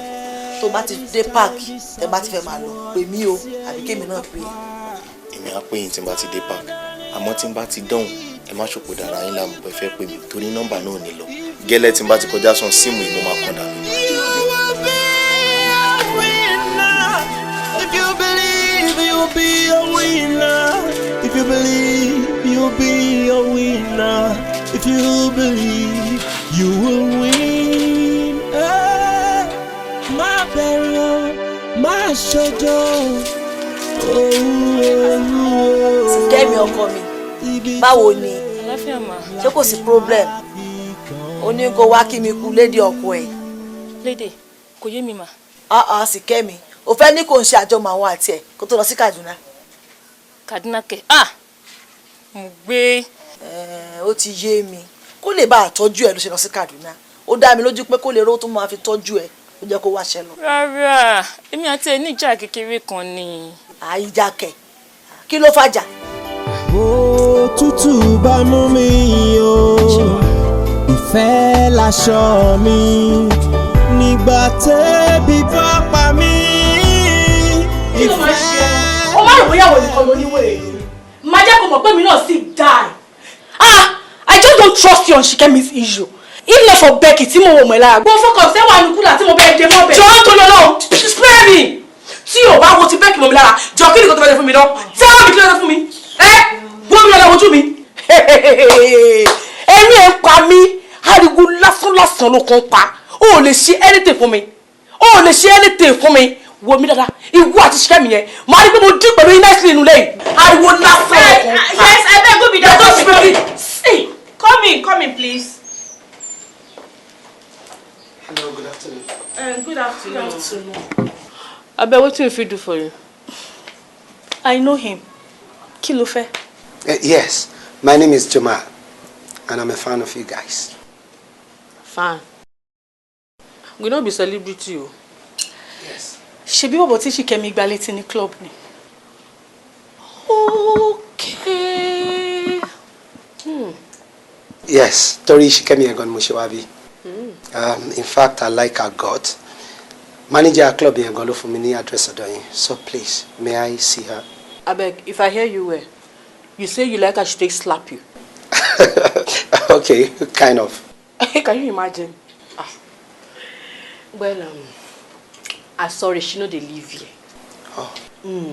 In fact, issue ẹ̀ gangan ó ti dájálẹ̀ láàrin ọ̀rẹ́ mi méjèèjì. I'm sorry. Mo dẹ̀ mọ̀ pé she no go come here again. But mo lè fún ẹ address ẹ̀ ṣá. Thank you. I appreciate it. Thank you very much. Abeg, Oga Jama, she no be say you wan carry police go arrest the girl o. No pretend for me o. No, I no dey pretend for you. Okay, I'll give you.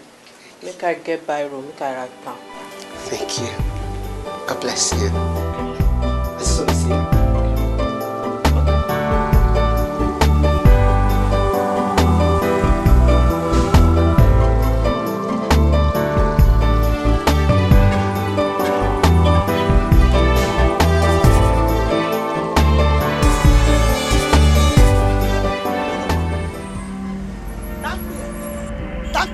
Ta ló ké pè é? Ṣé mo ní kó wá síbí yìí? Kí ni tó bọ́ ìwà gàngàngàn tá ń bèrè ẹ? Ìwà dójú ti ní oníṣekúṣe onínàbí onídọ̀tí àṣẹwó tó bá fẹ́ kí n yẹ̀yẹ́ tó bá fẹ́ kí n disgrace yẹ níbí báyìí gbalẹ̀ lọ o kó wá bí gbà mí ò fẹ́ rí ẹ́ sàkání mi ìwà dójú ti ní ọmọ yìí abanilórúkọ jẹ́ amúnibúni ẹran bí yẹ.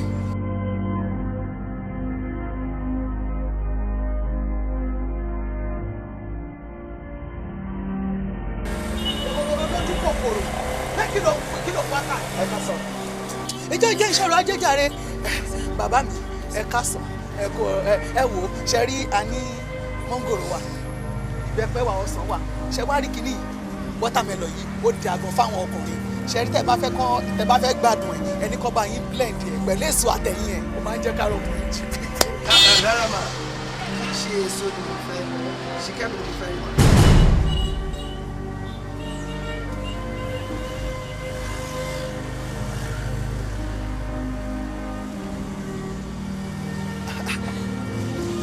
ẹ má bínú sá ẹ̀yin gangan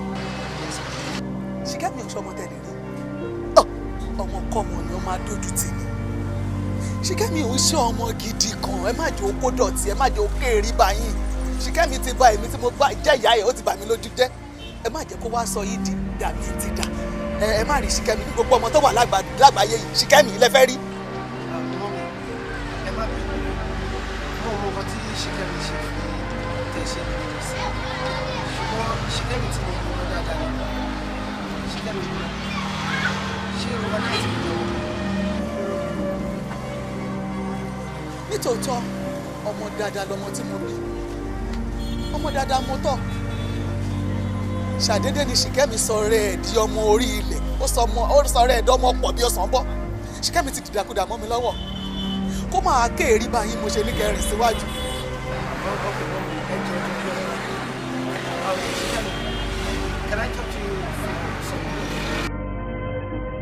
kí ló ṣe é tó ìṣe ìgbéraga kí ló da lára àwọ̀ kíní kan rádaràdà bí ọgbẹ́ ọlọ́kà yìí bóyá o ti sẹ́rẹ̀ dídá ti di pángolo o tún wá rí èèyàn gidi lóun fẹ́ rí ẹ ta ló ń sá síbẹ̀ lẹ́yìn kéèyàn fi ẹ́ ṣe sàrà kí ló wúlò fún bọ́ọ̀tà ọmọ mà ti bọ́ lọ́wọ́ nínú ti kàwọ́ mọ́jú bọ́ọ̀tà kí mo rìn tó ní wà lára ẹ̀. ẹlẹ́jà rẹ bàbá mi. Life is like a stone that is willing to tear you down. All you need is to fasten your seatbelt and sit tight. I am so sorry to bother you. My name is Jamal. Becky ló fún mi ní address ọ̀dọ̀ yín nígbà tí mo lọ sọ́dọ̀ ẹ̀ that I wish to see you. Ọ̀dọ̀ mi ò sí lọ́dọ̀ àwọn ọmọ. Torí ẹ̀ mo ṣe wá bí. Do you remember me? Not at all. I bet you don't. I bet you won't. Èmi lọ́mọkùnrin tó gbá létí ní club some days ago. Oh really? I'm deeply sorry. Emma to actually, that was my second time coming to the club. So, if not for the situation of my family, mi ò kí n ṣe tó gẹ. And nǹkan tó ṣẹlẹ̀ ń jọ yẹn, ó bá mi lójijì. Reason nìyẹn tí mo fi react. Just pardon me. No, it's alright. It's okay. You see, gbogbo ọ̀rọ̀ yẹn kò ń ṣe fault entirely. Èmi náà láti apologize fún ẹ pé I am very sorry. Pé mo ṣe nǹkan tí mo ṣe ń jọ. I just got carried away by your beauty. Inú nǹkan tí mo ṣe ń jọ èmi náà kì í ṣe bẹ́ẹ̀ sọ bẹ́ẹ̀ ni. And I am deeply sorry too. Àbò Ṣìkẹ́mi reason nǹkan tó gbé mi wá ni pé mo ti béèrè ń pa ẹ dáadáa mo ti bi àwọn èèyàn léèrè irú ẹni tó jẹ and findings mi fi hàn mi pé ọmọ dáadáa ta tọ́ láti lè rè ni ẹ so ọmọ àwọn mi kémi àti ẹ jẹ ọ̀rẹ́ kájọ máa jáde. Yes and láì ní gbéraga mo lè sọ fún ẹ pé I am very comfortable and I can take care of you whatever tó bá ti ń fẹ́ mama fún ẹ. I just want to be close to you. Life is like a stone that is willing to tear you down. All you need is to fasten your seatbelt and sit tight. 'Cause this life has its ups and downs. Hey, my shoujo. Yeah.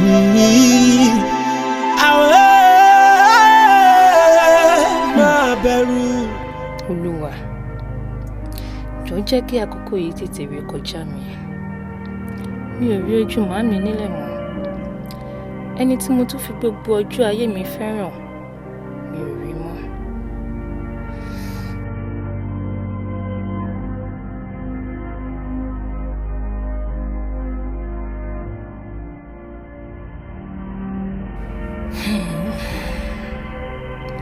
Jamal náà ní àfi tí mo bá gbọ́ ti òun.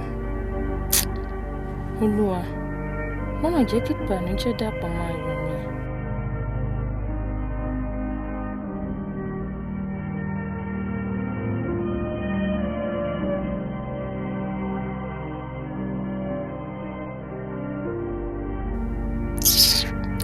Pẹ̀lú gbogbo nǹkan tójú mi ti rí, that is willing to tear you down. All you need is to fasten your seatbelt and sit tight. Cause this life has its ups and downs. Hey, my shoujo. Thank you, sir. Officer Abayomi. Yes, sir. Yeah, you're welcome. Thank you very much, sir. Awebiowo Aderomola. It's a pleasure to meet you, sir. Torí ìbẹ̀rù bójó kò sí ifá kíkanjú. Ilẹ̀ ọ̀la tó mọ́ òru tó ṣú yìí fẹ̀rẹ̀ mọ́. Bí eré bí èèyànjú bí mi àtàbáyọ̀mí máa ṣe bẹ̀rẹ̀ nìyẹn.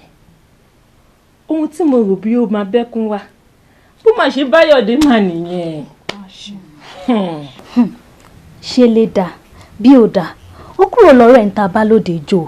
I need anybody láti sọ fún wa pé ó ti wà okay. Ọ̀rẹ́ mi mo envy ẹ o. Mo envy ẹ. Ṣìkẹ́ mi jàre ṣe fẹ́ gbọ́n nǹkan tí mo fẹ́ sọ fún ẹ. Rọra ṣe o. Kó rọra ṣe o nítorí bó ṣe ń dùn bẹ́ẹ̀ náà ló ṣe ń pa o. Gbogbo nǹkan tó bá dẹ̀ ń dán báyìí gbogbo ẹ̀kọ́ ni wúrà o. Kí ló ń dùn kí ló ń pa kí ló ń dùn kí ló ń pa abẹ̀rẹ̀ nìyẹn o abẹ̀rẹ̀ o torí ńgbà tí o ṣiṣẹ́ ń sìn tí o ti ríṣẹ́ ẹ̀yin náà lẹ́ni kó bọ́ sí gbòòrò o kó wáṣẹ́ lọ o kó ṣe wá o kó ṣẹ́yìn o Ọlọ́run tún wá gbàdúrà ọmọ ọlọ́mọ tó báyìí tí wọ́n á ló ń dùn ún pa. Sórí àsìkò ẹ ló ń lò ó dáadáa lò ìgbà. Gbẹ́nu ẹ sọ̀hún náà kí ló ń ṣe mo tó sìn jọ má bínú ṣé kí n má advice ọ̀rẹ́ mi. Advice wo lòun advice ẹ. Ẹ ṣe o ṣe jàre ọ̀rẹ́ mi aláṣìírí á dáa fún ẹ wò ó jọ ń torí Ọlọ́run tó bá délé bá mi sọ fún ọkọ ẹ pé lẹ́yìn ni mo ti wá fẹ́ lò next weekend yẹn o kò tún wá tán síbẹ̀ o sọ fún wọn pé mi máa ń gba thanks for coming. Èmi mọ̀ pé wo kì í fi ìyẹn ṣeré ṣebí ìwọ ni má worry gbogbo èèyàn kì í ṣe problem fọkọ mi. Èmi náà wà bí o kí n má sọ pé torí mo advice ẹ. O fẹ́ lọ. Kí ni ṣé kí n máa lọ ni bó ti yẹ pé 100k kan ṣàtẹ̀yàn lọ́wọ́. Ìyẹn náà máa ń rí yín sí ẹ̀yin ẹlẹ́nu oil and gas. Ìyẹn náà máa ń rí yín sí. Bó kí ló ń ṣe ọmọ tó sìn. Ẹ̀yin méjèèjì ẹ máa gé. Ìwọ ló níṣòro ìwọ ló níṣòro. Máa mú lọ o. Ó ní ilé ìjọsìn ilé lọ́wọ́ bó ṣe máa ṣe nìyẹn o. Àwọn ọlọ́tẹ̀. Máa mú èmi ọlọ́tẹ̀ tó sìn. Ọkọ mi ò má ìdá àwọn ọ̀rẹ́ mi ẹni wí.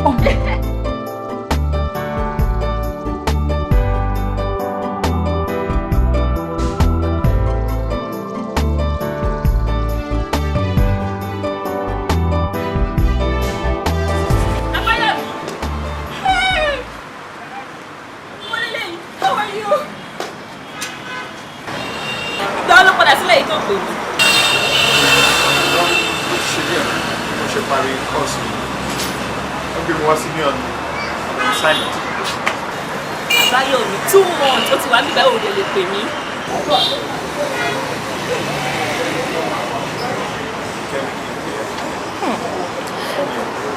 Anyways, I can understand. You understand it. So, ó fẹ́ get nǹkan ní store. So, let's go.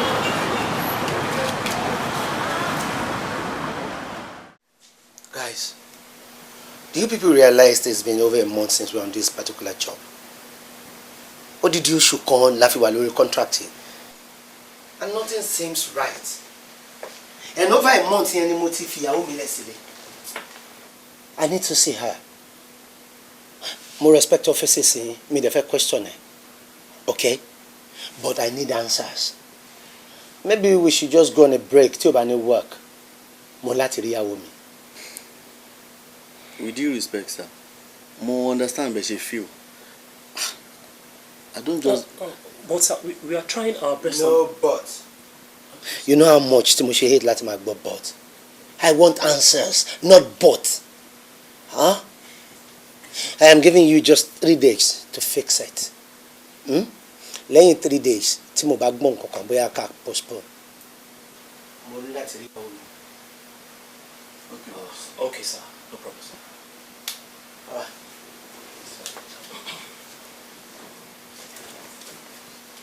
Okay, sir.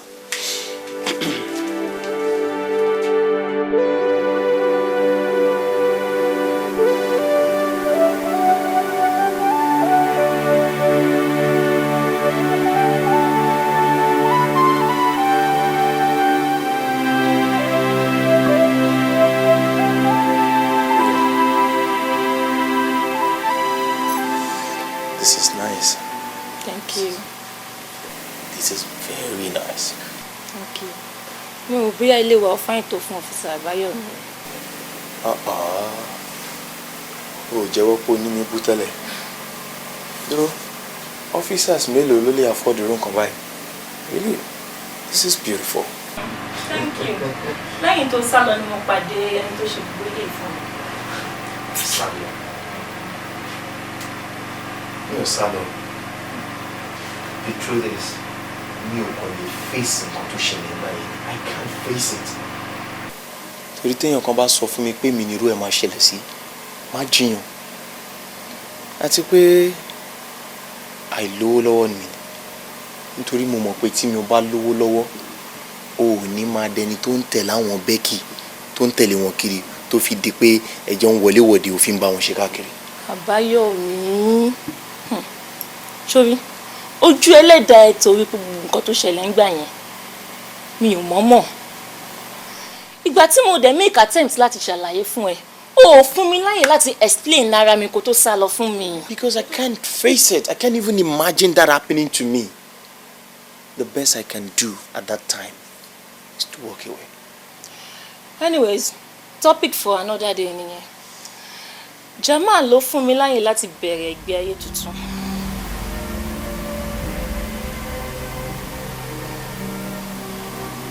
Are you not happy for me?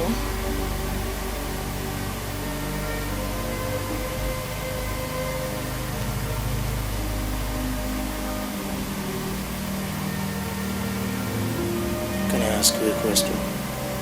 Ó ṣe dá mi lóhùn kan tí mo bí ẹ lérè.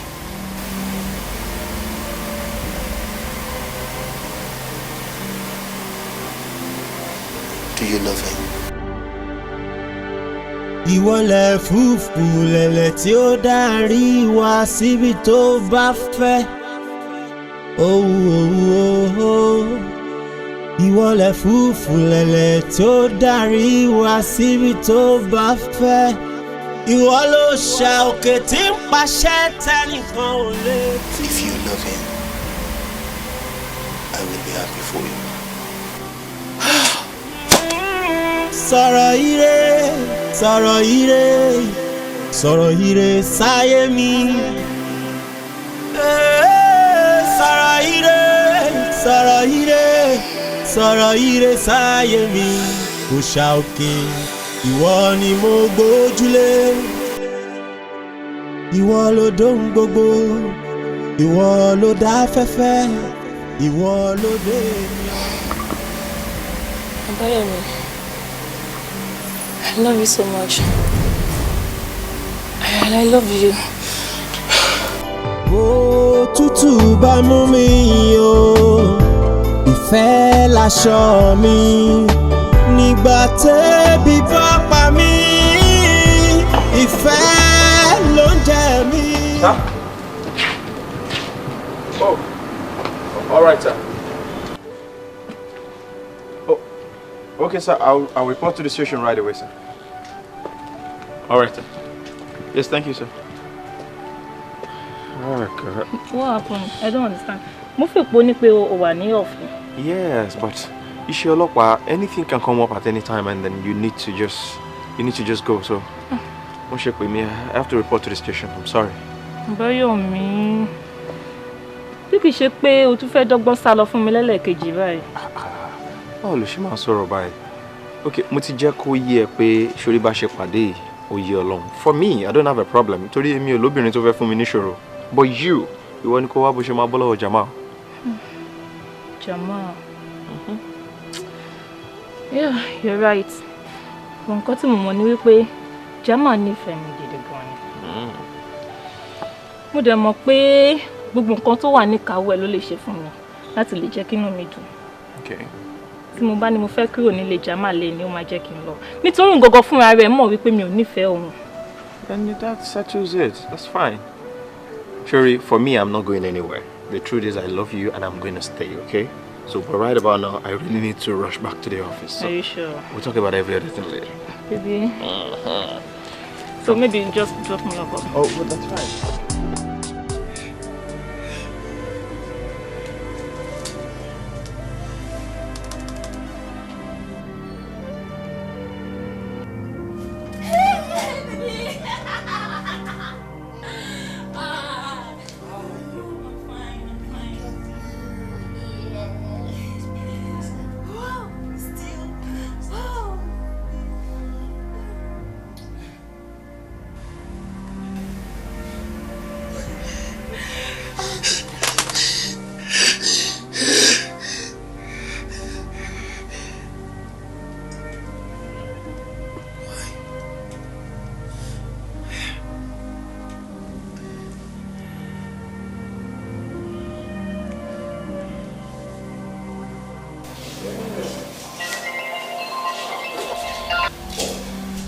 Hello, Jamal.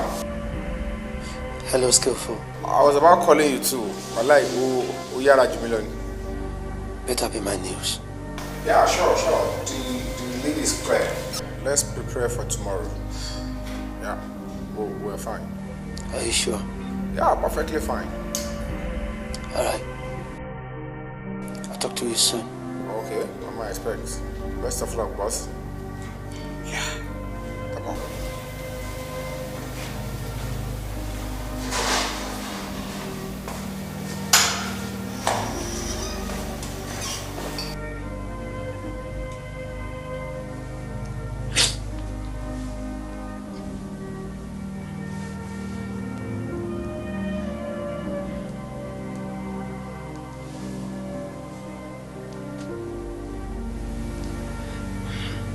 Hey, honey. How are you? Shalafia lo I'm calling Walafia. I want to know how you're holding up. Mashi 10 million as account. We are lale abarola. As soon as the battery alert ko je okay?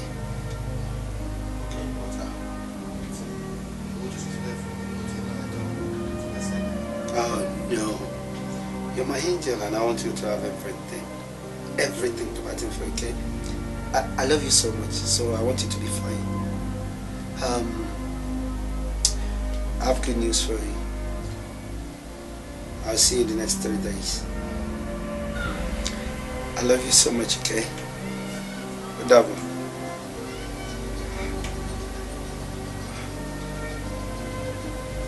What does a woman want? What does she want? Oh, what's this? That sounds special. This is so dangerous. Hey. Hey.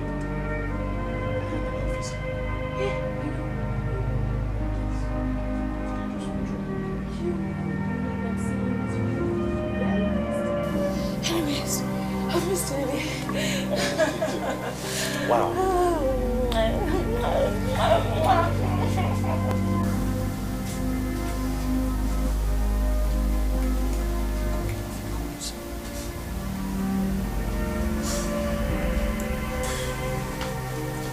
Sir, Madam Otibi called. Wait.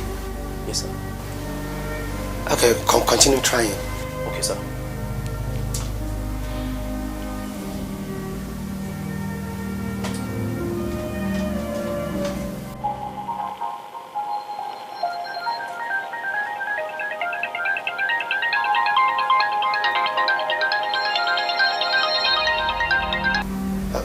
Okay. It's alright. Feel it. Can you my launching? So far, guys, we have a break now, so everybody can go. I'm happy. To my day airport. To my bad day, to the big call me, my hang around me. We shall go to the Malaysia. Enjoy, right? No problem. Okay, bye, sir. All you need is to fasten your seatbelt and sit tight. Cause this life has its ups and downs. Hey,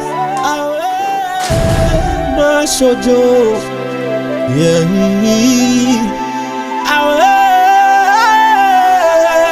My beru, torí ìbẹ̀rù bójó kò sí ìfakíkanjú.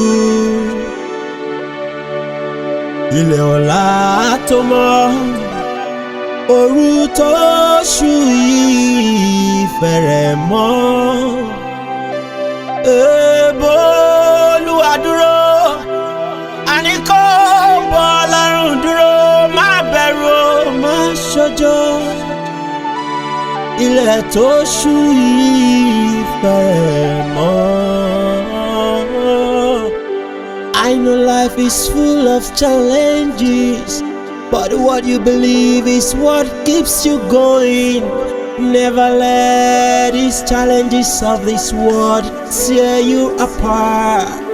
Stand on your feet so you can defeat. If you believe, you will be a winner. winner. If you believe, you'll be a winner. If you believe, you will win.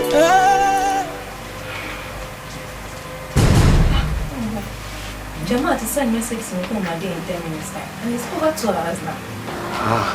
Okay. It's trouble. I really need to rush out of here.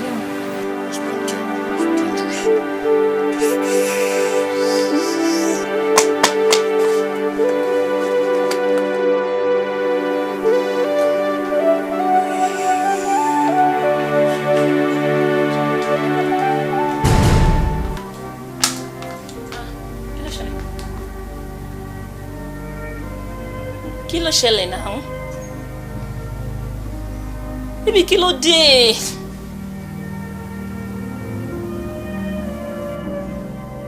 Newspaper, what happened? What's there?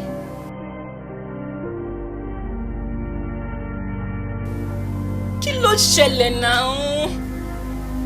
My service pistol. Ibo ló fi sí? Irú question wo ló ń bi mí now? Irú question wo ló ń bi mí? Ìwọ ló yọ tó fi sí bíbá yìí now. Have you forgotten? Hey! Ah!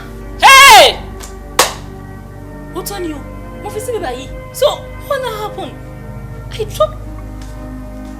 Ta ló wá mú bọ́ ń bí báyìí? Ta ló mú bọ́ nulẹ̀? Hey! Mo ti jẹ́ gbèsè. Mo fi bọ́ síbi. Yes! I dropped. Hey! Oh God! Ta ló mú bọ́ nulẹ̀ yìí báyìí nísìnyí? Okay, hold on. Ìwọ àti Sàlẹ̀ jọ ń gbénu lé. Èmi nìkan ni mo ń gbé lé mi àtọkọ mi nìkan lájọ wà lé mi ní house help mi ní gate man mi ní anybody èmi àtọkọ mi nìkan ni. So how come how on earth ni Pistol ṣe disappear lórí bíbá? That's what I'm asking. I don't know. Send go to. Ah. God. I didn't see my game bíbá. I'm in trouble. Seriously. Ah.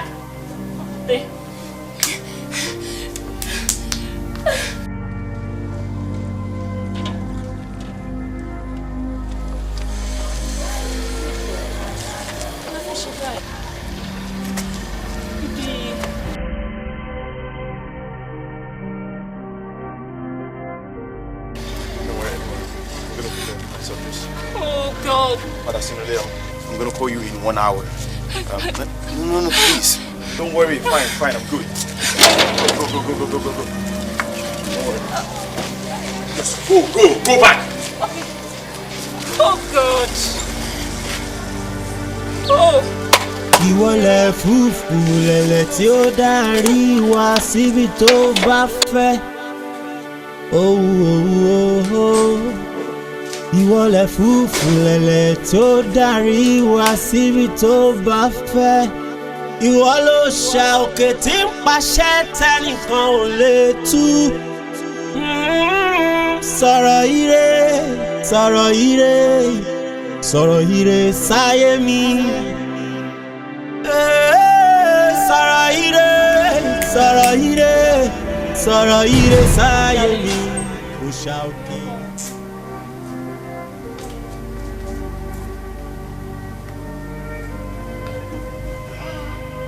Baby, kí ló ṣẹlẹ̀ now? Almost 3 hours ago ni mo ti rí test pé o máa dé in 10 minutes time. So why tó ṣe bẹ́ẹ̀? What happened? Nothing. Are you sure you're all right? I am all right. Baby, now. I am fine. Sọ̀rọ̀ ire sáyé mi. Ó ṣà òkè. Ìwọ ni mo gbójúlé. Ìwọ ló dóhun gbogbo. Ìwọ ló dá afẹ́fẹ́, ìwọ ló dé ènìyàn.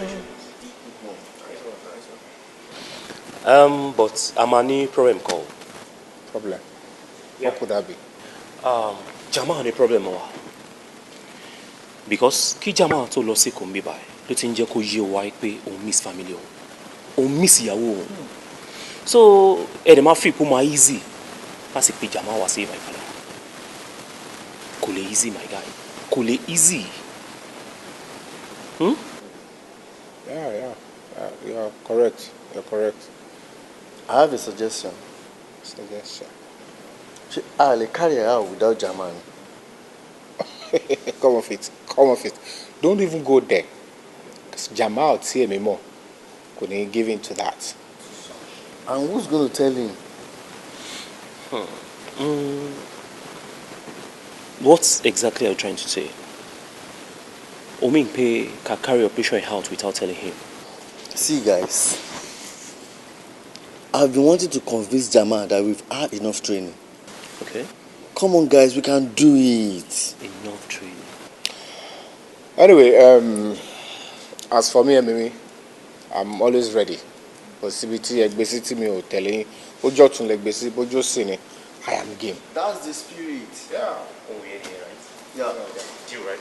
Deal. Yeah. No problem. Mo ti take time mi láti search everywhere nínú ilé mi. Ó dá mi lójú wípé kò sí ìbọn yẹn níbẹ̀. Kí ló máa wá ṣẹlẹ̀ sí ẹ báyìí?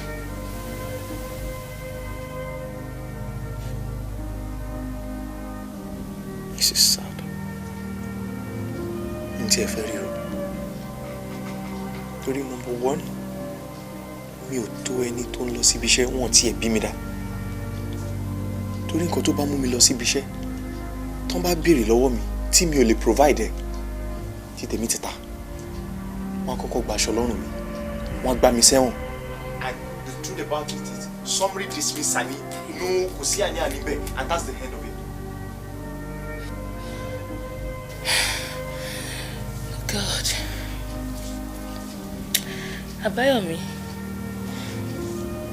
Mo ń ro nǹkan kan. Kí ni nǹkan tó ń rò? Ọkọ mi sọ fún mi wípé Jamal ló mú ìbọn yẹn.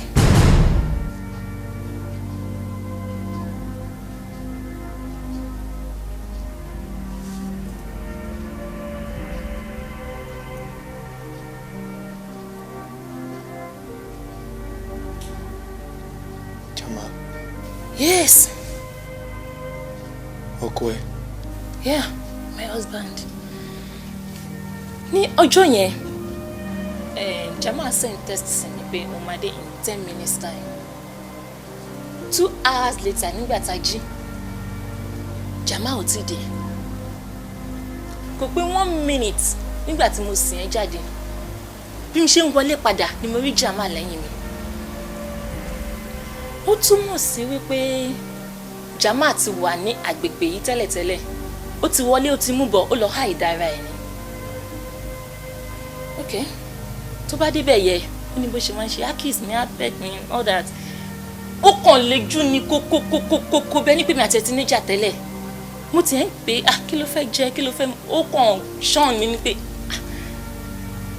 títí di bí mo ṣe ń sọ̀rọ̀ yìí, Jamal ò sọ nǹkan tó ṣẹlẹ̀ fún mi tóun fi ń bínú.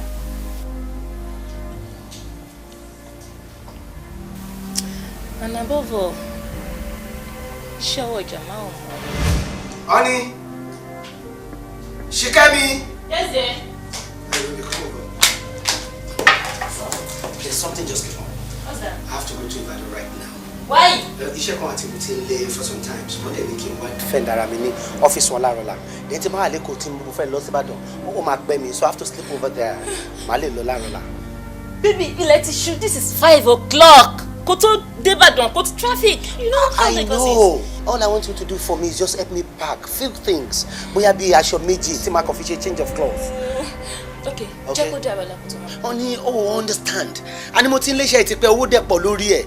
Let me just go out. Kò yẹ. Baby now.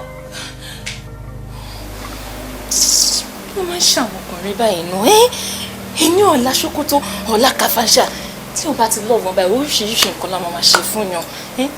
Àṣírí ẹ̀ máa tó tún sí mi lọ́wọ́ ọjọ́ kan. Gbogbo àwọn obìnrin tó máa ń lọ sùn tì ní àṣírí ẹ̀ máa tún sí mi lọ́wọ́ nínú ìkùnrin. Èèyàn kan ló tún send test sí nísìn. Operation confirmed for tonight. Please contact the ammunition guy and report to about today and failing. 1:30 a.m. is the appointment at Jericho. Operation. Ammunition hotel.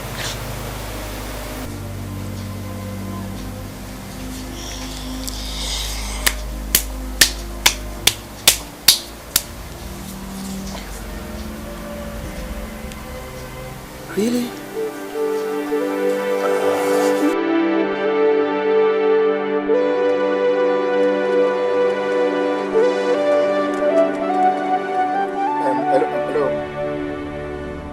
Yeah. Everything is clear by saying. Need you 30 minutes long.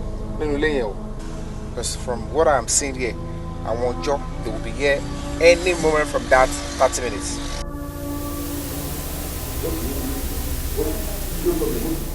Yeah. So I wish you guys best of luck. Okay. Yeah. I'm still hanging on. You guys can go on.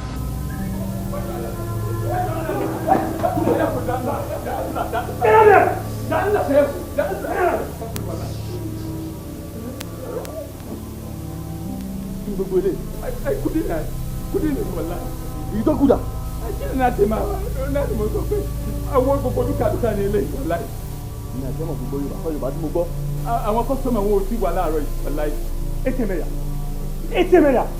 sọ́nà yẹn fàní yóò fi lọ rárá ilé ẹ̀kí lọ yẹ sí ẹ̀ rárá gobi kí ló máa ń lò sákẹ̀dá wàláì ẹ̀tẹ̀ kí.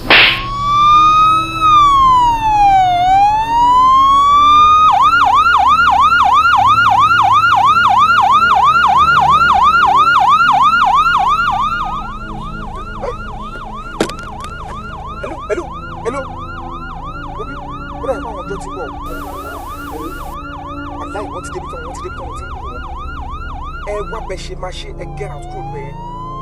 You cannot use the front door again. You on the other side. I wish you guys best of luck. Get out of that place now!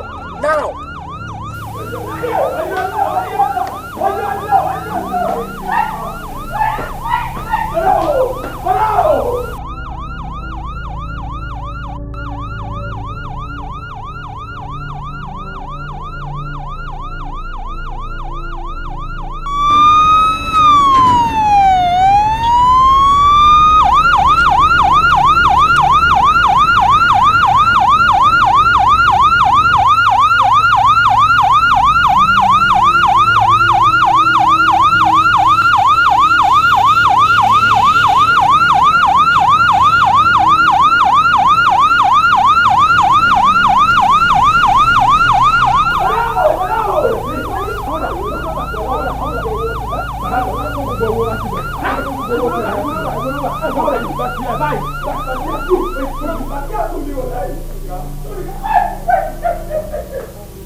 Hello, guy.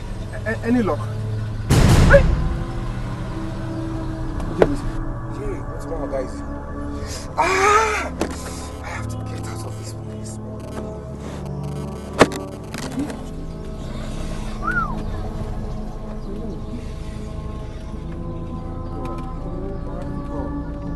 Ọ̀gbẹ́ni dúró, farabalẹ̀.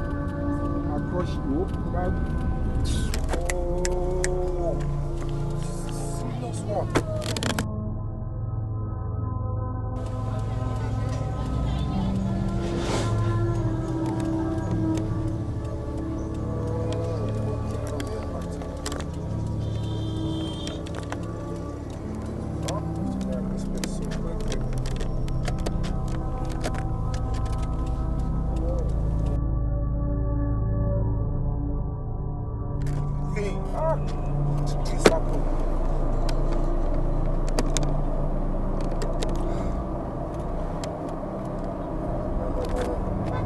Get out of my road!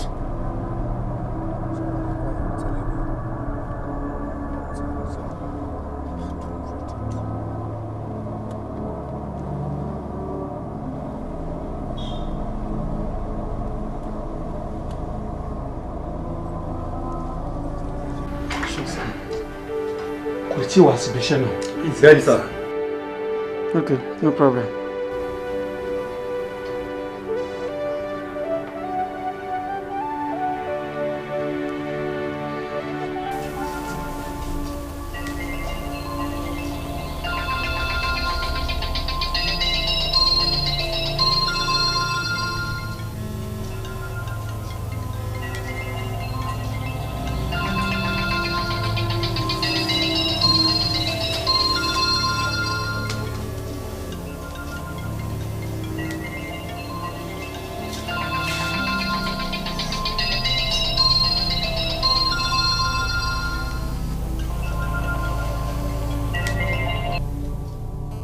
Hello.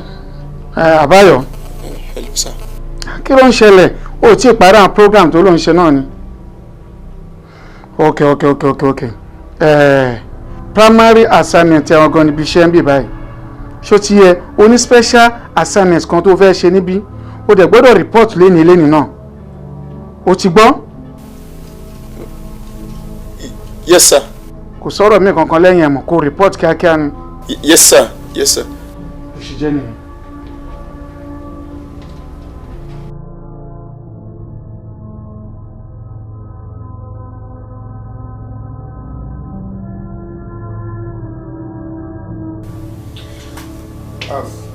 Hello, Jamal.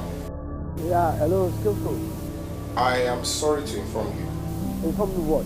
Hey, Skillful, slow down. Inform me what? Can you go now? Yeah, we flouted your orders and we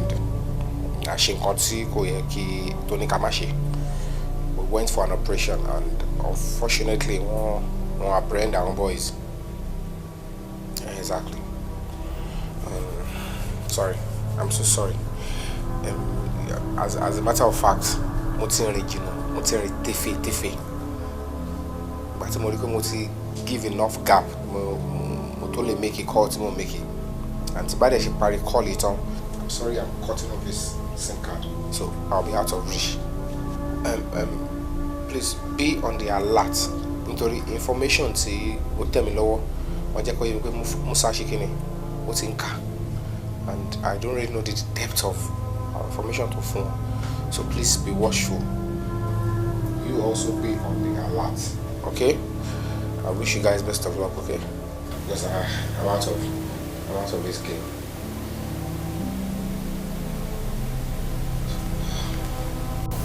Hello.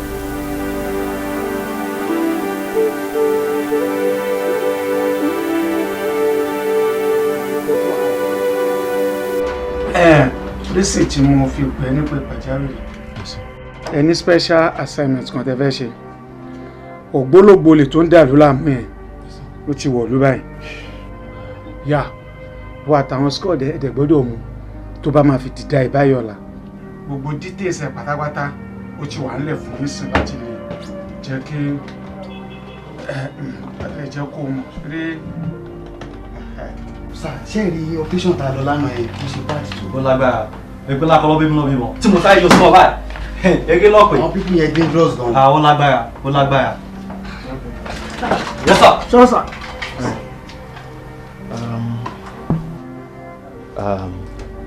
Túnjí ńkọ́? Kò sí lára sir.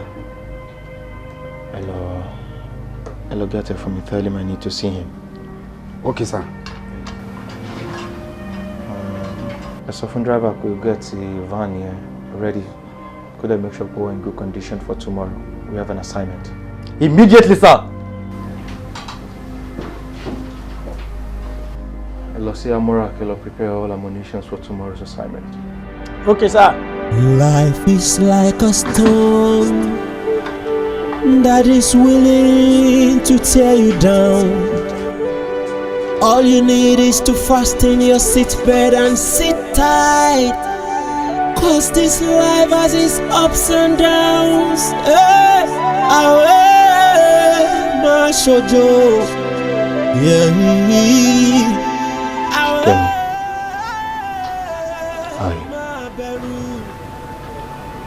Listen. Reports to Ndodo means in Jackie Mokwe Oko any notorious Amroba Wakiri.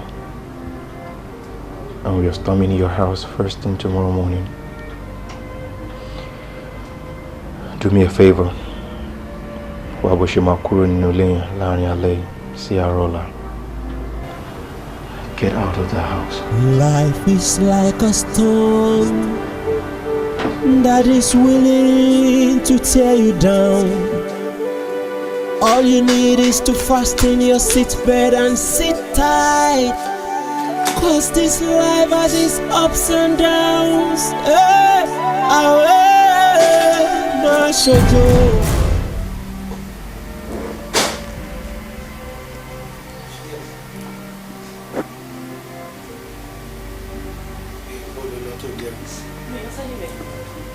Ṣìkẹ́mi, mò ń bi ẹ́ pé bó ló ń lọ lóòlọ́ mi kankan. Ó dẹ̀ ń di ẹrù, kí ló fẹ́ fẹ́rù ṣe? Mo ní mi lọ anywhere. Oh, now I know better. Boyfriend ẹ ọlọ́pàá ti ń tàn ẹ́ jẹ. Boyfriend mi ọlọ́pàá. Mi ní any boyfriend. I don't have any. Do not lie to me! Don't look me in the eyes and lie to me! Ọdẹ ló pè mí. Ó rò pé màá ní irú ilé mi ni mọ nǹkan tí mò ń ṣe. This house is under 24-hour surveillance. CCTV cameras pọ̀ nílé and gbogbo nonsense tó ń ṣe mo rí.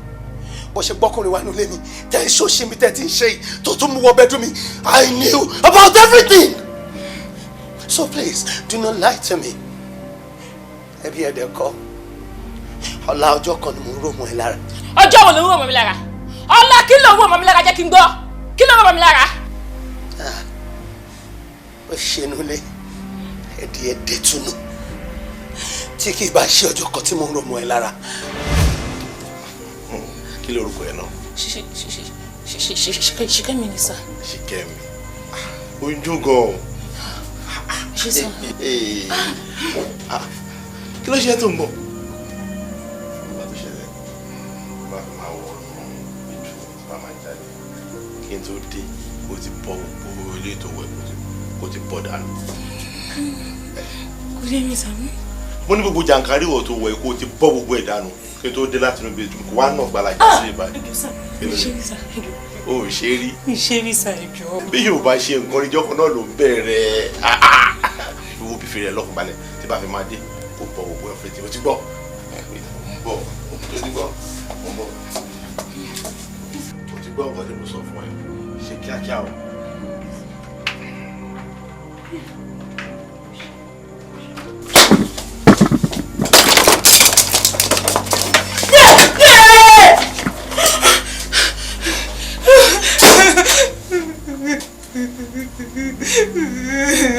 Tọ́jọ́ wa nílé ìdá. Tẹ̀lé àwọn tẹ̀. Tẹ̀lé àwọn tẹ̀. Tani àwọn ni ẹ? Tani?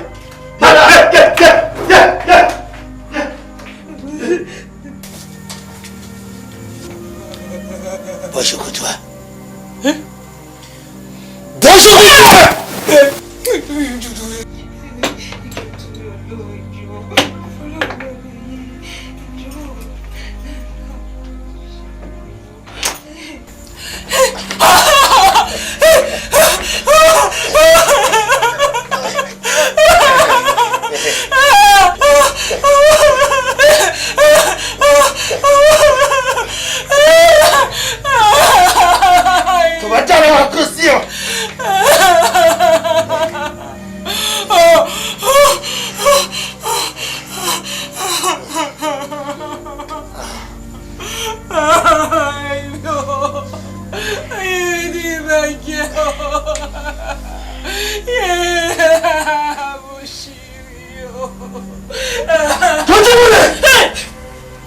ojú ọ̀.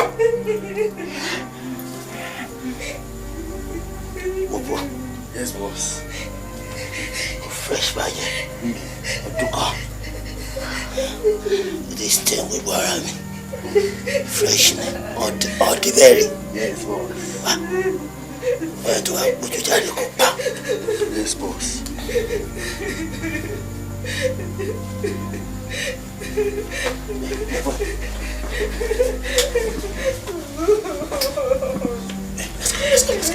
Let's go.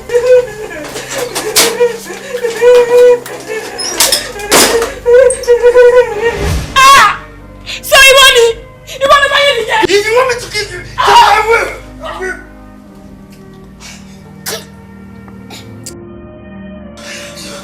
Olórí burúkú ni ẹ, aṣẹ́wó ní ìlànà.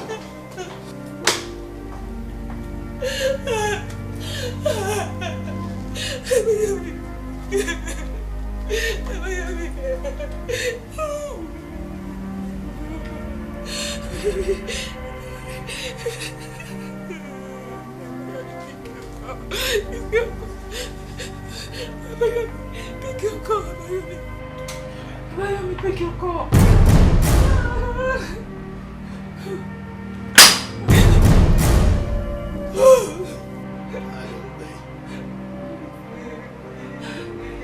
Alumbre.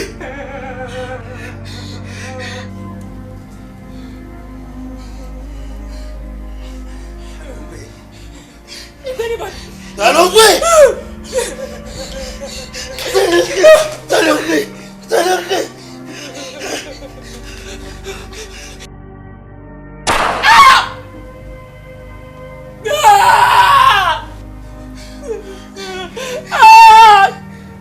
Betray me. You betray me. I give you everything. And yet, you betrayed me.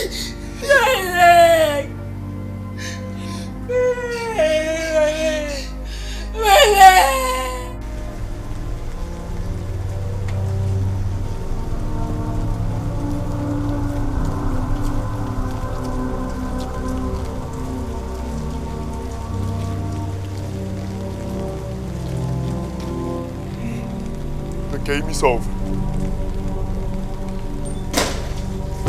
Hands up! Hands up!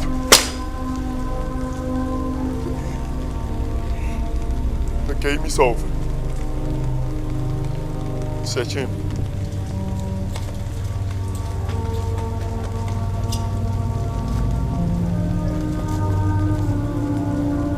Okay. Go.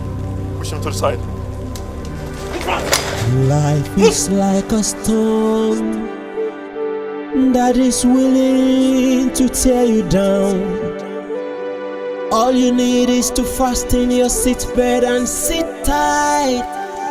'Cause this life has its ups and downs. Hey, my shoujo, yeah.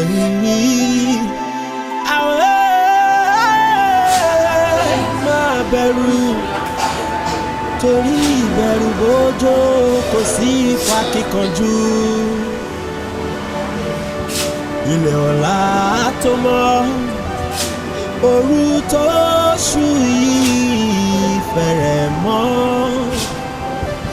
Èèbó Olúwa dúró, àní kó bọ́ lọ́rùn dúró, má bẹ̀rù má ṣojo.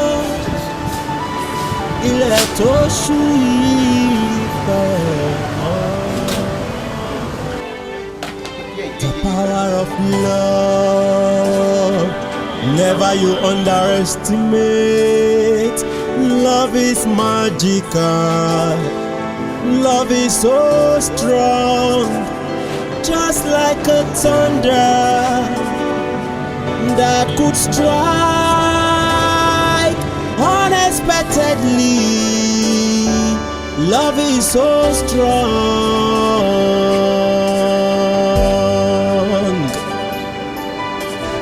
Òtútù bá mú mi o, ìfẹ́ láṣọ mi. Nígbà tẹ́bí bá pa mí, ìfẹ́ ló ń jẹ mí.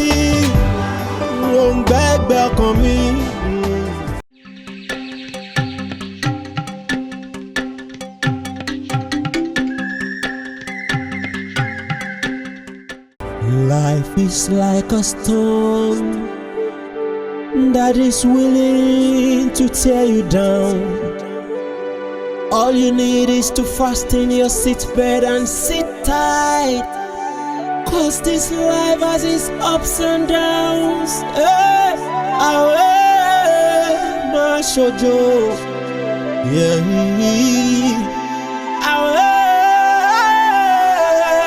My bẹ̀rù, torí ìbẹ̀rù bójó kò sí ìfakíkanjú. Ilẹ̀ ọ̀la tó mọ́, òru tó ṣú yìí fẹ̀rẹ̀ mọ́. Èèbó Olúwa dúró, àní kó bọ́ Ọlọ́run dúró, má bẹ̀rù, má ṣojo. Ilẹ̀ tó ṣú yìí fẹ̀rẹ̀ mọ́. I know life is full of challenges, but what you believe is what keeps you going.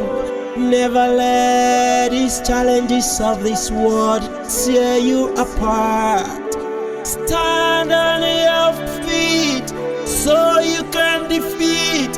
If you believe, you will be a winner. If you believe, you'll be a winner. If you believe, you'll be a winner. If you believe, you will win. My barrel, my shadow. Oh.